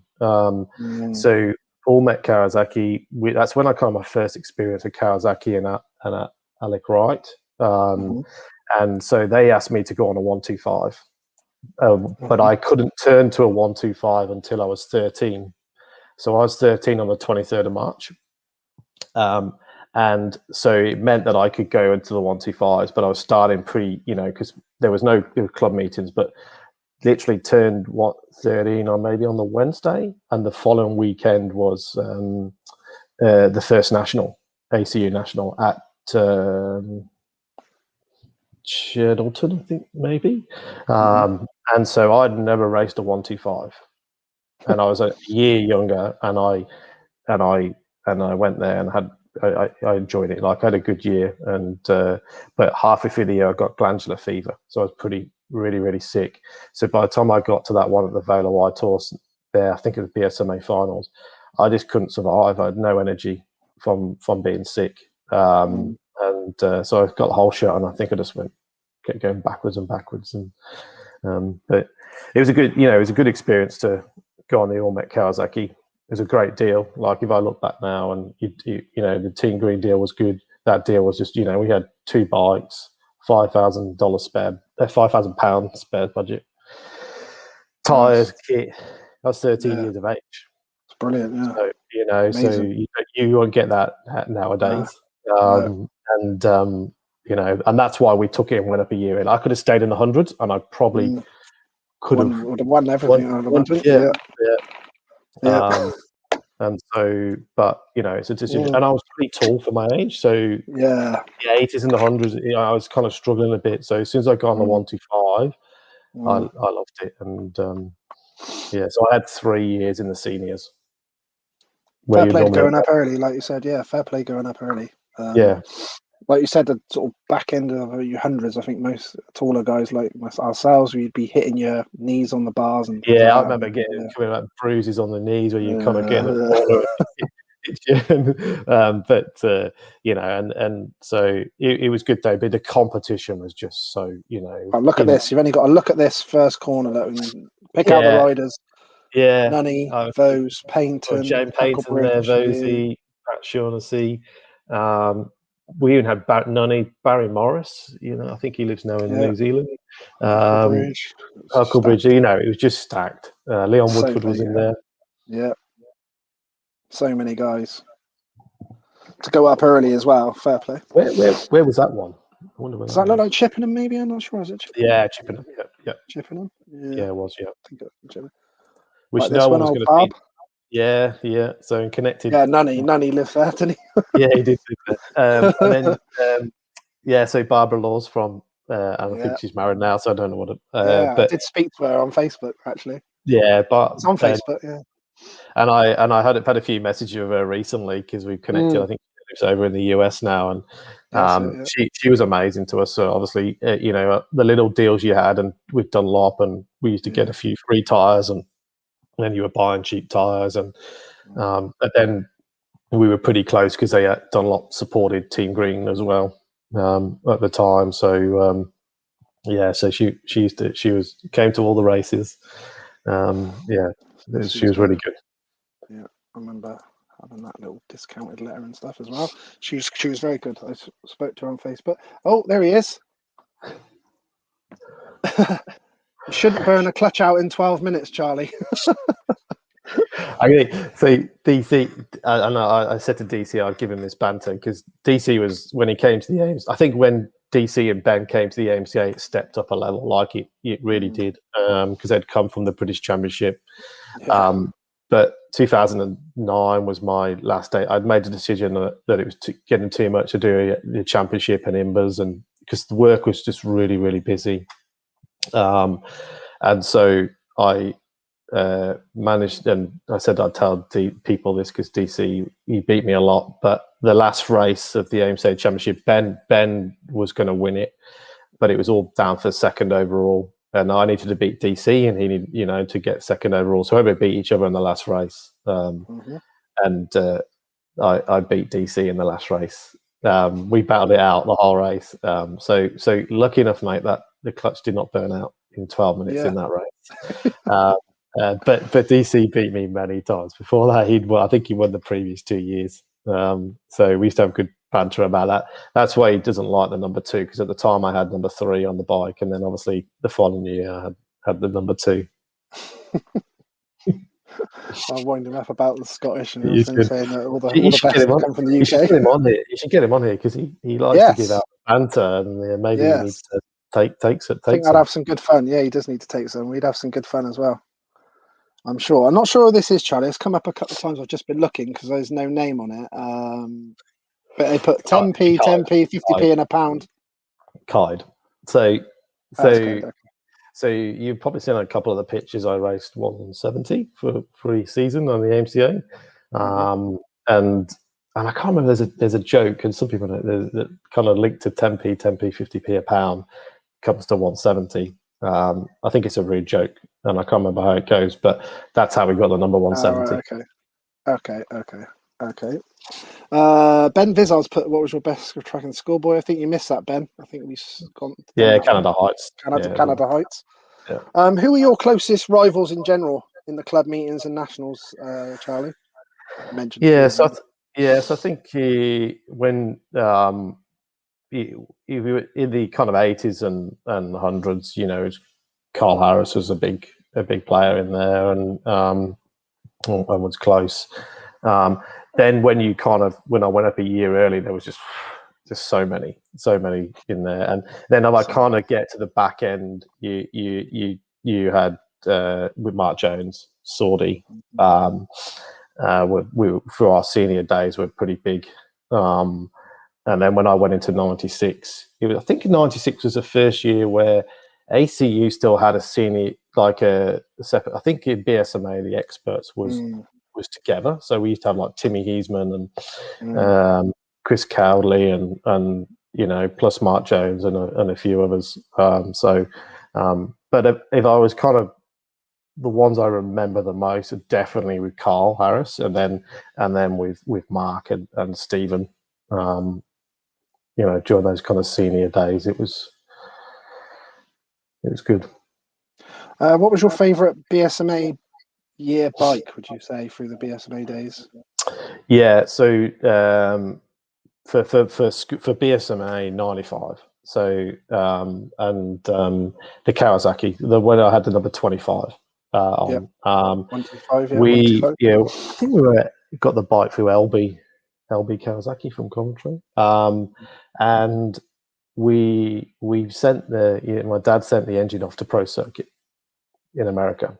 Okay, and it was awesome. The issue we had, and some people remember this back in the day, but we never got the engine back until about 3 weeks before the first national in South Wales, and so it took longer to come back, and it was fast.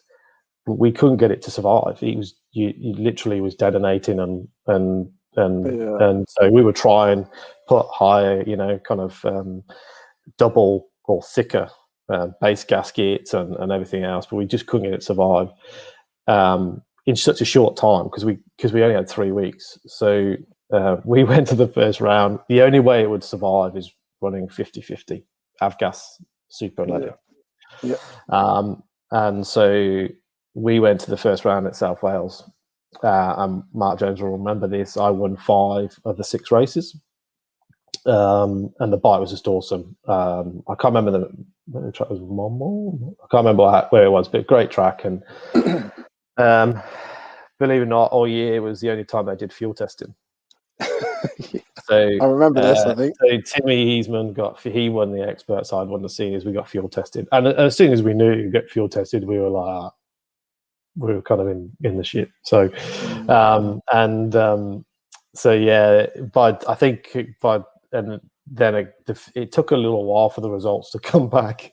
But I remember the phone call from Trevor Atfield because he was chairman of the Bsma, and he was really good. Like he said, look, you can keep your trophy because you got the trophy and then you got the shield, but we're going to remove your points for that round, which made me lose that championship because I'd won that national, and so but by the time we got round to the next we were able to sort out the bike and run it purely with just the super unleaded. We had no other way of doing it because we would never have survived. The bike would never have survived at that point of finishing the race. I can't remember. We went to the dirt bike show at the end of the year, and I can't remember. One of the parents came over. I can't remember who it was, and said it's a good job they didn't test me. And so there were a few of us doing it. There was plenty of them doing it, Charlie. There was, and like it wasn't a thing at the time, was it? At the end of the day, like it wasn't like anyone was doing anything illegal. There was no rules as such on anything to do with fuel. And anyone that doesn't know, the half gas was basically aeroplane fuel. Aeroplane fuel. Yeah, and there was loads of people doing it. We used it at one point until we found out that obviously you couldn't use it. So and it was just to keep the engine cooler. It was an octane level, as I think is over 100. Smelled a bit different, didn't it? Smelled a bit different. Pretty good. Nice. Good. And you mix it with your unleaded. And the uncertainty as well when you were buying the fuel from the pump is it wasn't guaranteed octane level. So and like when we went into British Championship, we were using that Alf Racing fuel because it was a bit more guaranteed. But we a few people were doing it. We got caught, lost the championship because of it. But that's life, Like I said, loads of people were doing it. Yeah, the engine that came back from Pro Circuit was awesome.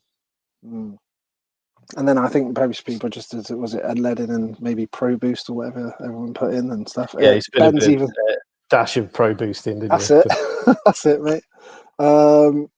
Ben Vizard put yes, I remember that as I done it as well.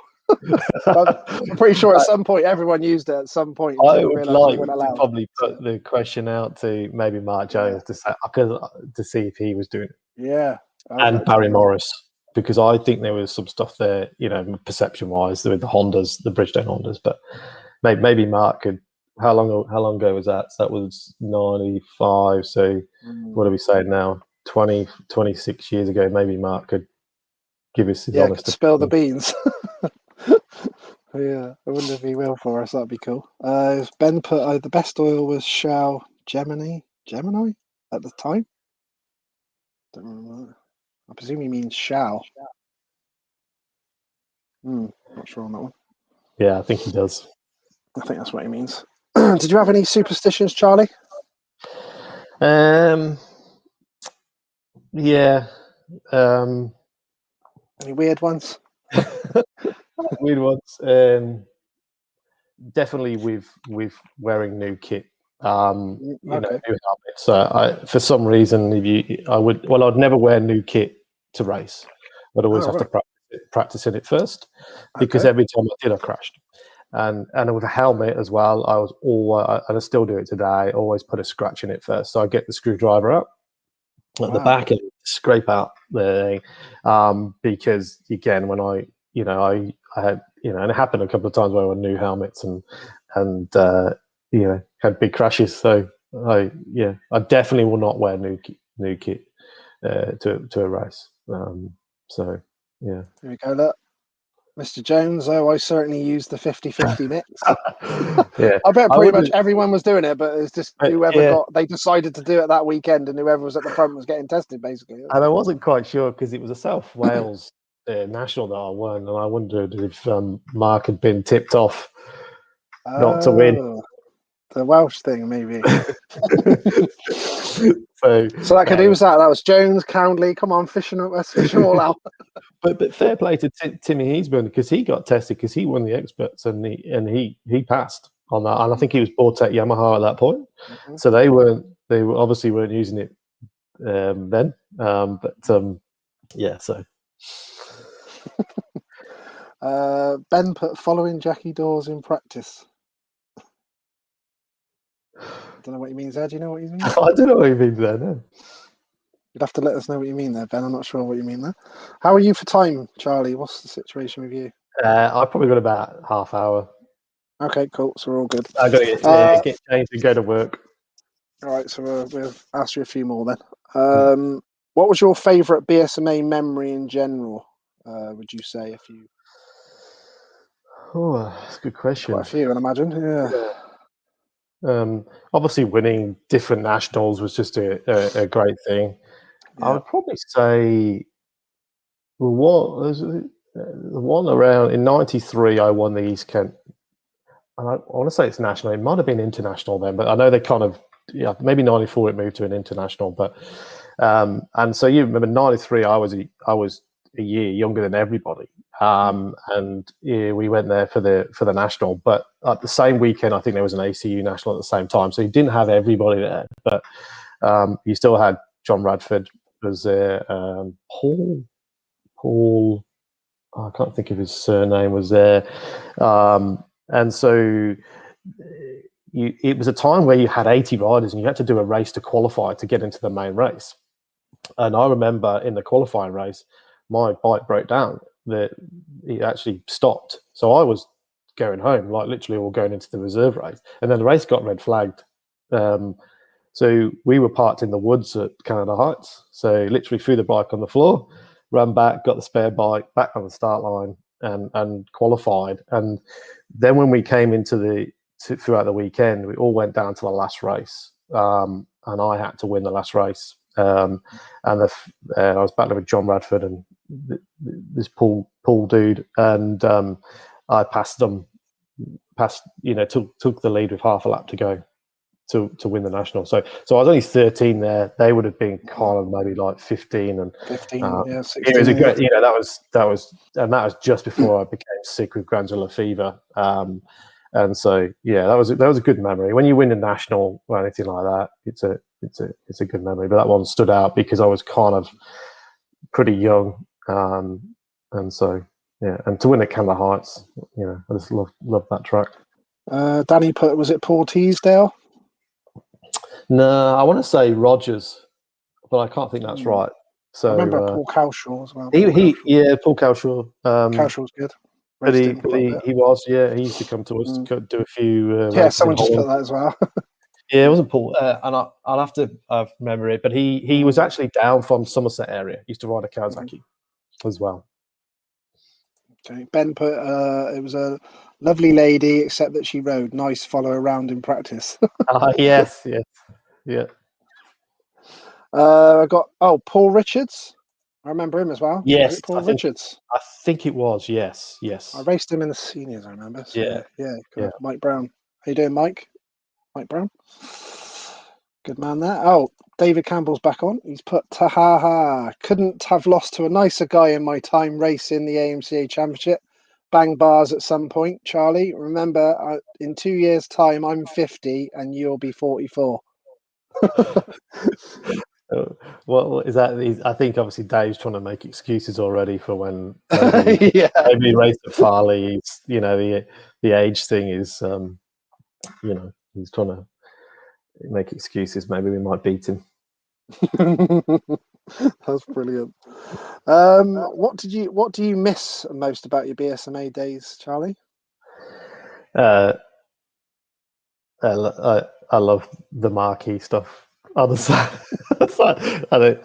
the racing and all that stuff. Yeah, definitely. But the whole weekend thing was just first class, and so you got me a lot of friends, a lot of girls along the way, and with the marquees and I remember you messaged me, didn't you, last week saying that we're going to try and get Trevor on and Steve Liddington's dad on the commentary for the reunion. Yeah, definitely are. They have agreed. And I said, if those of you remember, I remember sitting, you're in bed trying to sleep, and all you can hear is the music blasting from the marquee, and the song, "Who the fuck is Alice" is being played, and all your parents in the marquee singing away. So surely we've got to relive that at the reunion, and then I can guess they were climbing up the marquee poles. I think Trevor used to play Used to give it a couple of early morning shouts and stuff in the Yeah, which is morning. amazing because Trevor would have been in the bar with them all, but then he was on that tannoy at I don't know, Too 6 a.m. early. 6:30, Yeah, going wake too early. rise and shine. That's it. Um, and his commentating was hilarious. So I think it yeah. was But wakey wakey, tea and cakey or something like that. I don't know, but that whole kind of go to the nationals the week early on a Friday, Amazing. travel there, and so you miss all of that, and so yeah. Who were your best mates in your BSMA days, and do you still keep in contact with any of them?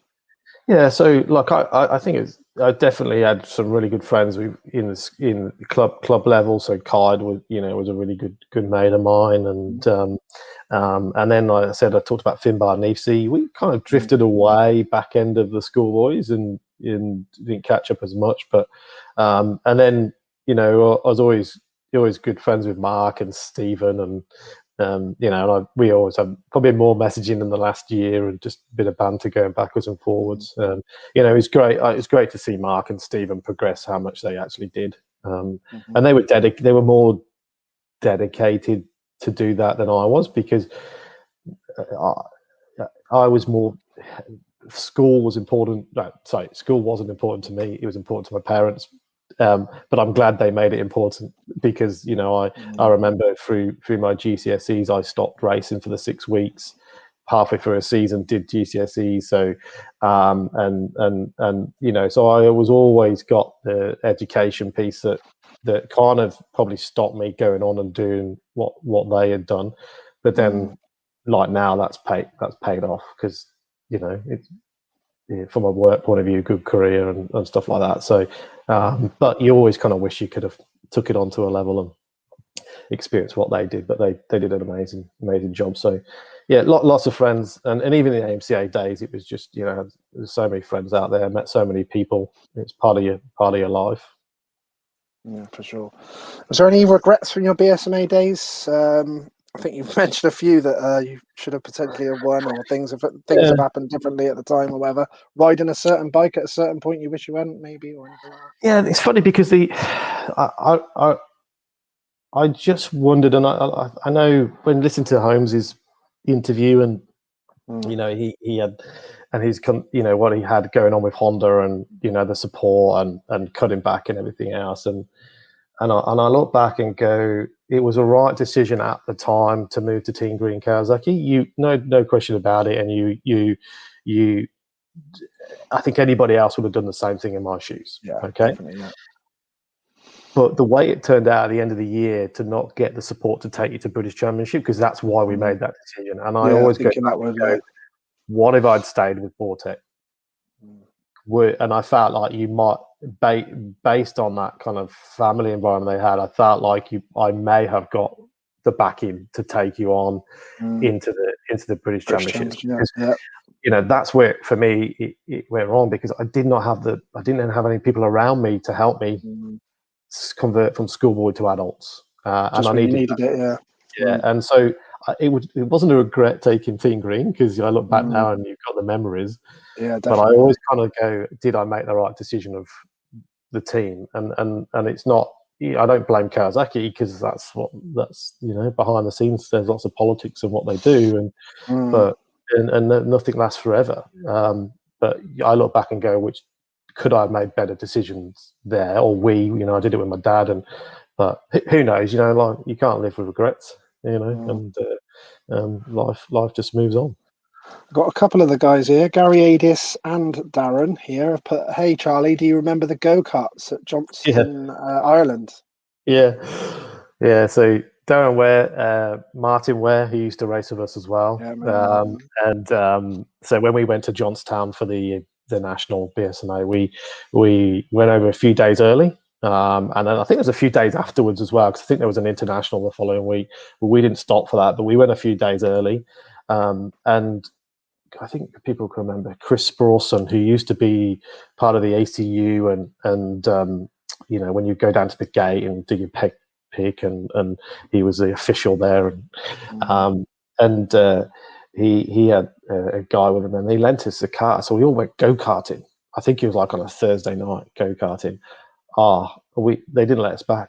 I think the guys went back the following week, and they wouldn't let them go back in because we absolutely smashed the go-kart. Ramming into each other. That's where Darren's mentioning that and Gary we obviously we Gary were went at, as well. you imagine a bunch of motocrossers. Yeah, but they were like, wear oh, their motocross helmets and a yeah. go-kart. We totally trashed them. Oh dear. Someone, I don't know if you put that. Someone put he rode for the Ministry of Sound. Yeah, that was it. So yeah, I did. So that one really. Yeah, kind of 90 at the end of the British Championship '97. I kind of went off on my own to do my own thing. My dad, he'd been with us and done it with my brother for a long time and done an amazing job and paid, spent a lot of money. And he probably lost a little bit of interest. So in '98, I decided to, I was going to keep doing. I'll go and find my own sponsorship. We had a guy that lived in the village near to us, and I just wrote to him, and he's a very wealthy guy, billionaire, and I wrote to him and thought, do you want to help me out? And then I got a meeting with him and went for a meeting, and he wrote me a check there and then for £5,000. He was in publishing, and he said, I'm not going to do it under my name because nobody really knows me, but I'm the publisher of the Ministry of Sound magazine. Wow. And we'll do it under that name. So that's what we did, and went down to London and did photo shoots with Ministry of Sound. I didn't know that when he first saw it. I thought it was a joke. Yeah, I can't remember what the magazine.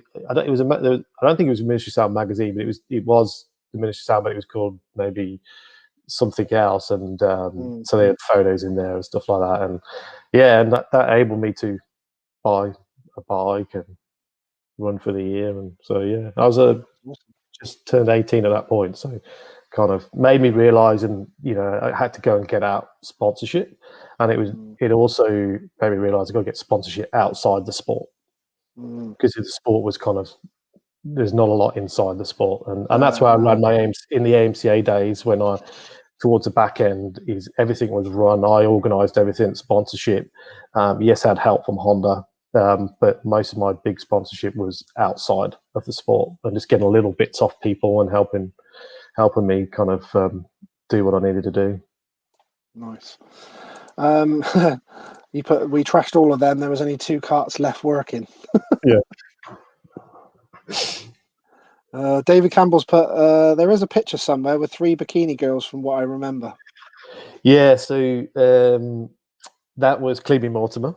And AMCA Championship, and that's where it kind of started to kind of improve. I'd say that, does that improve the professionalism over the AMCA? But I'd say Legs 11 is a strip club in Birmingham. Never been there. But Tim Ty. So Tim Ty, unfortunately, is not with us anymore. And Tim was amazing for me. He did a lot of photos, did my website at that point, and he did a lot of stuff for Legs 11. So he had organised some of the girls to come along and to the AMCA Championship, and it was so wet. It was raining, and the girls were there. Yeah, and he took a picture with the 3 girls and myself. So he's put, yeah. Yeah. I think he meant as in you haven't visited it. Yeah, I'm too tight to spend money on things like that. Yeah. Oh, that's brilliant. If you could re-race a BSMA meeting from back in the day, when you were in your prime in it, what would it be? Where would it be, and why? Yeah. I would probably link back to that Canada Heights one, where that just the feeling of that, and having to pass and win on the last race, and being as young as I was, right, so trying to race that 125 at 13 years of age, and my arms were getting pulled all over the place, and it was a good feeling. But there was a lot of good races to kind of remember by.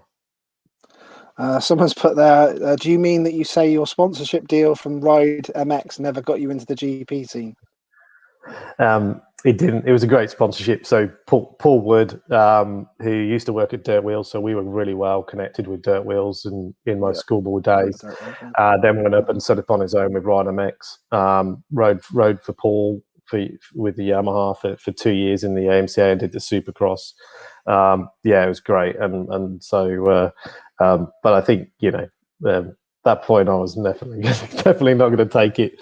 When you're working and you've had lots of injuries and things like that, it's time to focus and just sticking around the AMCA. But the AMCA deals were good. That's why I went there, because you were getting nothing in ACU and trying to scrape top 20 at British Championship, and then you go to AMCA and you can be in the top 5, top 3. The deals were good. So, it was a no-brainer. Was there any riders that you didn't used to enjoy racing with at all? The guys that used to come together with on the track. Was there any guys you saw as a bit dangerous out on the track that you didn't particularly like racing with? No, not really. No, I probably gave out as much as they gave out, and so yeah, I don't think so. Like it's racing against lots of different people, and even with Carl Harris, when I said to you, he was kind of looking back and trying to knock me off and stuff like that. But that you just had to kind of manage that situation at that point. But no, I don't think so. Is there any bikes over the years that you would have really liked to have rode that was in a team or anything like that? Was there any bikes you would have really liked to have raced? I probably kind of took everything. I've ridden a lot with Yamaha, Suzuki, Kawasaki, Honda. So I probably rode them all, and yeah, I don't have any regrets with what we did and what bikes we had, even through my MCA days. So yeah. What are you like with the mechanic sides of the bike? Can you do all that stuff, or? You probably put this question to SK, and he'll probably say, "Don't let him touch your bike." Okay, so I'm all right. So I'm okay. I say with the 2-strokes. I used to change my own pistons as a kid, and those types of things. Obviously, I've had to learn to change clutches. So you need to learn that. But I will do the basics that's needed, like 4-strokes. You never take an engine apart from a 4-stroke point of view. I'd rather just buy a new bike nowadays and kind of faff around with things like that. But so I could do a bit, and I had to get my bike ready to go racing. That was part of the deal with my dad. He worked, and you had to get your bike ready, you cleaned, and everything is there. Yeah, when we came to kind of more detailed stuff, we used to have people help us with Dirt Wheels, and Alan Hambridge, who used to work at Dirt Wheels at the time, then he worked for Cass Honda, and he was great as well. But I was never as good as what SK could do. He was just a perfectionist. The bike was just perfect every time when it came out. So, but I could do a little bit. Could change a tire. Fair more than most, including me. What was your first sponsored bike? Can you remember? And your last sponsored bike? The first one, I think we used to get on the KX80s, 100s. We used to get the bikes cheaper through Dirt Wheels.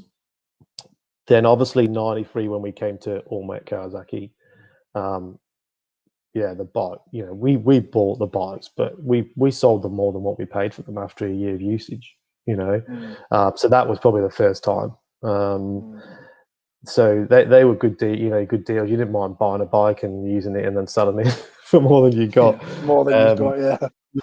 And so I think that was probably the first one, and then really at the back end through the AMCA, Ryder Mex were great to me with the Yamahas. I did shift to Honda. The Honda deal was, we had made connections with people and through Roger Harvey, and again that deal was just really good. So we were able to buy bikes, 450s, so cheap. So I bought 3 of them and got sponsorship people to help me with sponsorship, pay for them. My deals with people: you buy a bike, I use it, you put it through your business, tax relief. I'll sell it for you at the end of the day, and you can have the cash. I don't want to make money out of it or anything like that. So, and that's what I did with a few companies, and they were really good. So, so I did that really up from 07 to 09. And then obviously I stopped the AOC championship. So, I have to, you buying your own bikes now, you kind of appreciate what you had a little bit more. Yeah, definitely. Right, I've got a couple more for you before we go. Where's your best atmosphere that you've ever been to a meeting live where you've gone and watched? What was the best that you remember? Yeah, if I went and watched the Fox Hills Grand Prix, but awesome, So, but I would say I'm part of that. I went as a kid to Farley Castle. What was the year when it was really, really hot? Was that 86 or 85? 89. I went 89. I don't know if that was where everyone was 500 jumping GP into 4. everyone was in the river. Yeah, that was it. I was there. So, I think 12. So you must have been a bit younger. Yeah, so and I remember even paying for ice. Ice. They'd all run out of drinks, and you were paying 10p for a cup of ice. It's so bad. Yeah, and those atmospheres. I went to a few. Those in the early days, and there were people there. It was just you're so close to the track as well. So Fox Hills for me, because when you was it Paul Malin, Nunny when he was against Chiodi, that was just awesome. That was awesome. Very cool. I was going to ask you one more. What's your thoughts about these electric bikes coming in to look like the future of things? Possibly? Yeah, it does. And I saw there's a couple of kids had them in the little KTM's at the weekend when I was watching, and they go pretty quick, I think it's the way we will go, and I think the sport has to kind of change. I think environmentally, that's going to keep tracks of what we need. Would I enjoy it as a rider? Probably not. You go by the sound of things. When you need to change gear through sound and the noise. I love the noise of the two-stroke.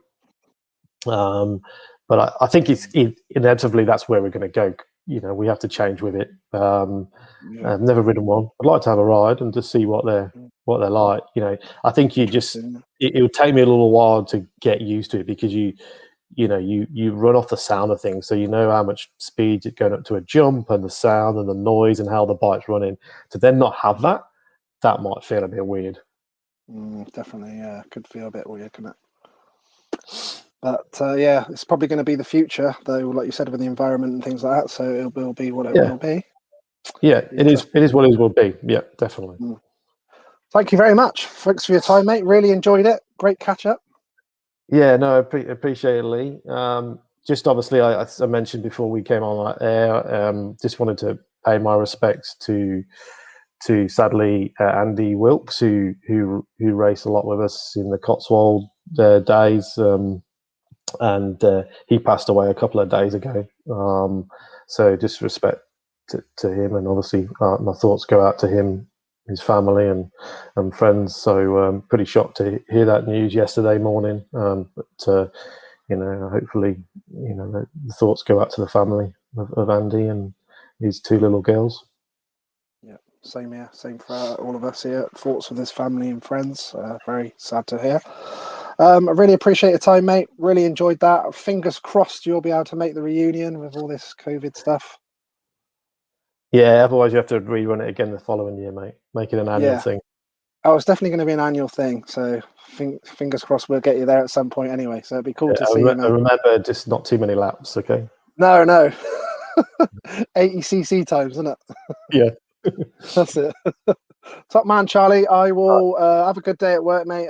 Thanks ever so much for getting up early. Really appreciate that to do this. I'll share this all tomorrow on your medias and stuff like that and everything, and then we'll get it out there for people that didn't see it. Yeah, and just appreciate everyone for listening and the questions. Good banter and lots of good memories. So thanks for that. Awesome to do. Thanks ever so much, mate. Take it easy. All the best for the rest of your day. Cheers, buddy. Yeah. Thanks, Charlie. Thanks, mate. Brilliant then. I enjoyed that with Charlie Hollis. Another great BSMA Legends interview. Really cool. Enjoyed that. just to keep you updated on all the other stuff, anyone that wants to get a ticket for the bike competition we've got going, I've only got 25 tickets of that left now before we'll do a live draw. The Zeb Tortelli 250cc JHK replica. So if anyone wants to message me and get involved in that competition, that'd be cool.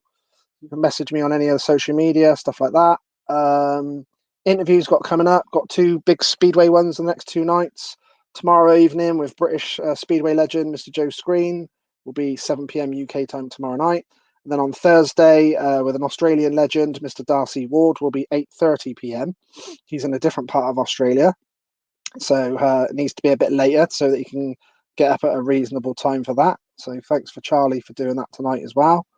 On the reunion side, I think people may have seen my post, may or may not have seen my post earlier this evening, late afternoon possibly. I think I did it, saying about the groups. Got a pretty good positive vibe off the groups we initially done. Me and Kevin have already sort of coincided together, Mr. Kevin Wheeler, and sort of maybe reshaping some of them just to fit, because we've obviously didn't put anything too much about the Super Evo, and we've sort of been told that people like to separate the Super Evo from the Evo. So I've just had a quick little write down. I'll just say that out now that I've put out there and see what people think about that. We put down 125 Evo, 250 and 500 Evo together, 125 2-stroke and 250 4-stroke modern together, 250 2-stroke and 450 4-stroke together, modern, that is, both of those 2 groups, and then a 125 Super Evo on their own, and then a 250 500 Super Evo together, a novice open, which are basically the riders haven't ridden for say 20-30 years, or they haven't ridden at all, novice open, and then a vets over 45 open, which will be obviously over 45 in the vets. They can ride whatever bike they want. So that's 8 groups there, I believe. And then obviously the legends will be an extra thing that they'll be doing some demonstration laps. That is probably going to be based on the Sunday. We were originally thinking the Saturday and Sunday, but those guys it may be just on the Sunday. 3 races on the Saturday, practice, and 3 races on the Saturday, 2 races on the Sunday, and then we're looking at doing the top 5 overall in each group. We'll ride in just a one-off super final to finish the weekend off. Would be quite a cool thing. So that'll be the top 5 from each group overall. So we'll do so it'll be 5 results. Probably do the best 4 results out of your 5 to count, so that people would be able to drop a race. Makes sense. Same as what we used to do in the old days. So we're going to do that. You can all let me know what you think about all that. Is there anything else I needed to say about the bike? I will just show you this quickly as well. On the bike competition I've got going at the minute, so there's only 25 tickets left. So if anyone wants to get involved, that'd be cool. And before I do the live draw on here, just give you a quick.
There's Kevin's just put up the.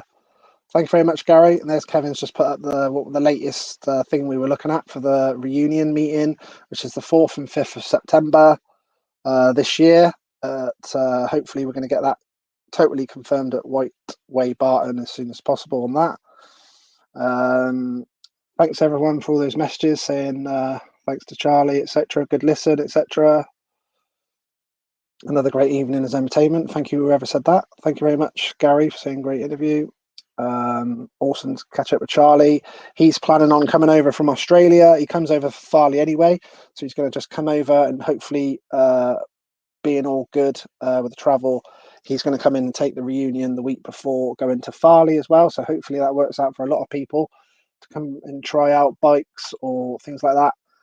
Had to get it over with everyone as well. I've had quite a few messages of people saying, is it they also are very aware of the whole BSMA reunion thing and all that sort of stuff. But it will be open to anyone as well. So it's not just former BSMA riders. It will be open to everyone, just so that everybody knows that. We're hoping in the next week or so that we'll be able to start the bookings in. So fingers crossed, I can tell you all that very soon, which I'll put all over the social medias.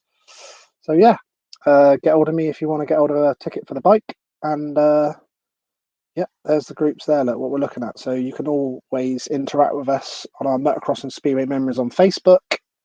We're on Twitter, YouTube channel, all that. Website MX and Speedway Memories.co.uk. We always have at the moment Charlie's on there. There was a countdown. There's always a live countdown to the next live interview on there, and there's loads of other stuff as well on the website. We're on Instagram, Twitter, as I said, and we've got the Facebook group, which has a lot of people in there that interact, and we've also got the competitions Facebook page as well that you can like. Let's just play this for you.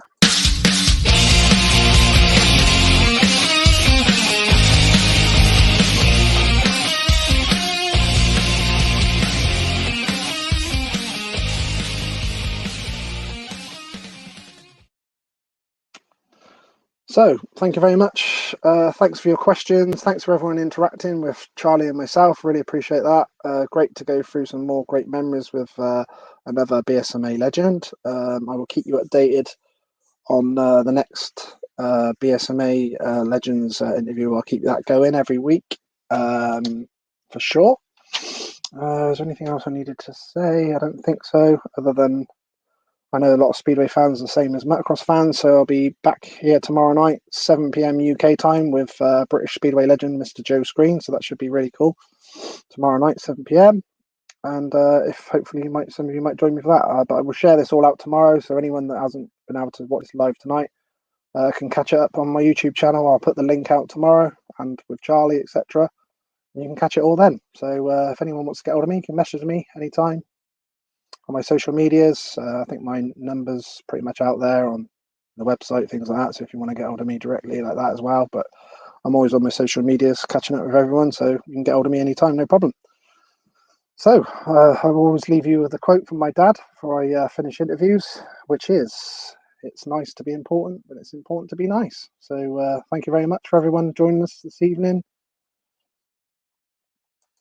Great job, Lee, as standard. Nice to hear from Charlie too. Thank you very much, whoever said that. Take it easy, guys. Have a good rest of your night, and have a good day tomorrow, and catch up with you all soon on social media. Thanks for joining us tonight. Thank you very much. Speak to you all soon. Ciao, Bella.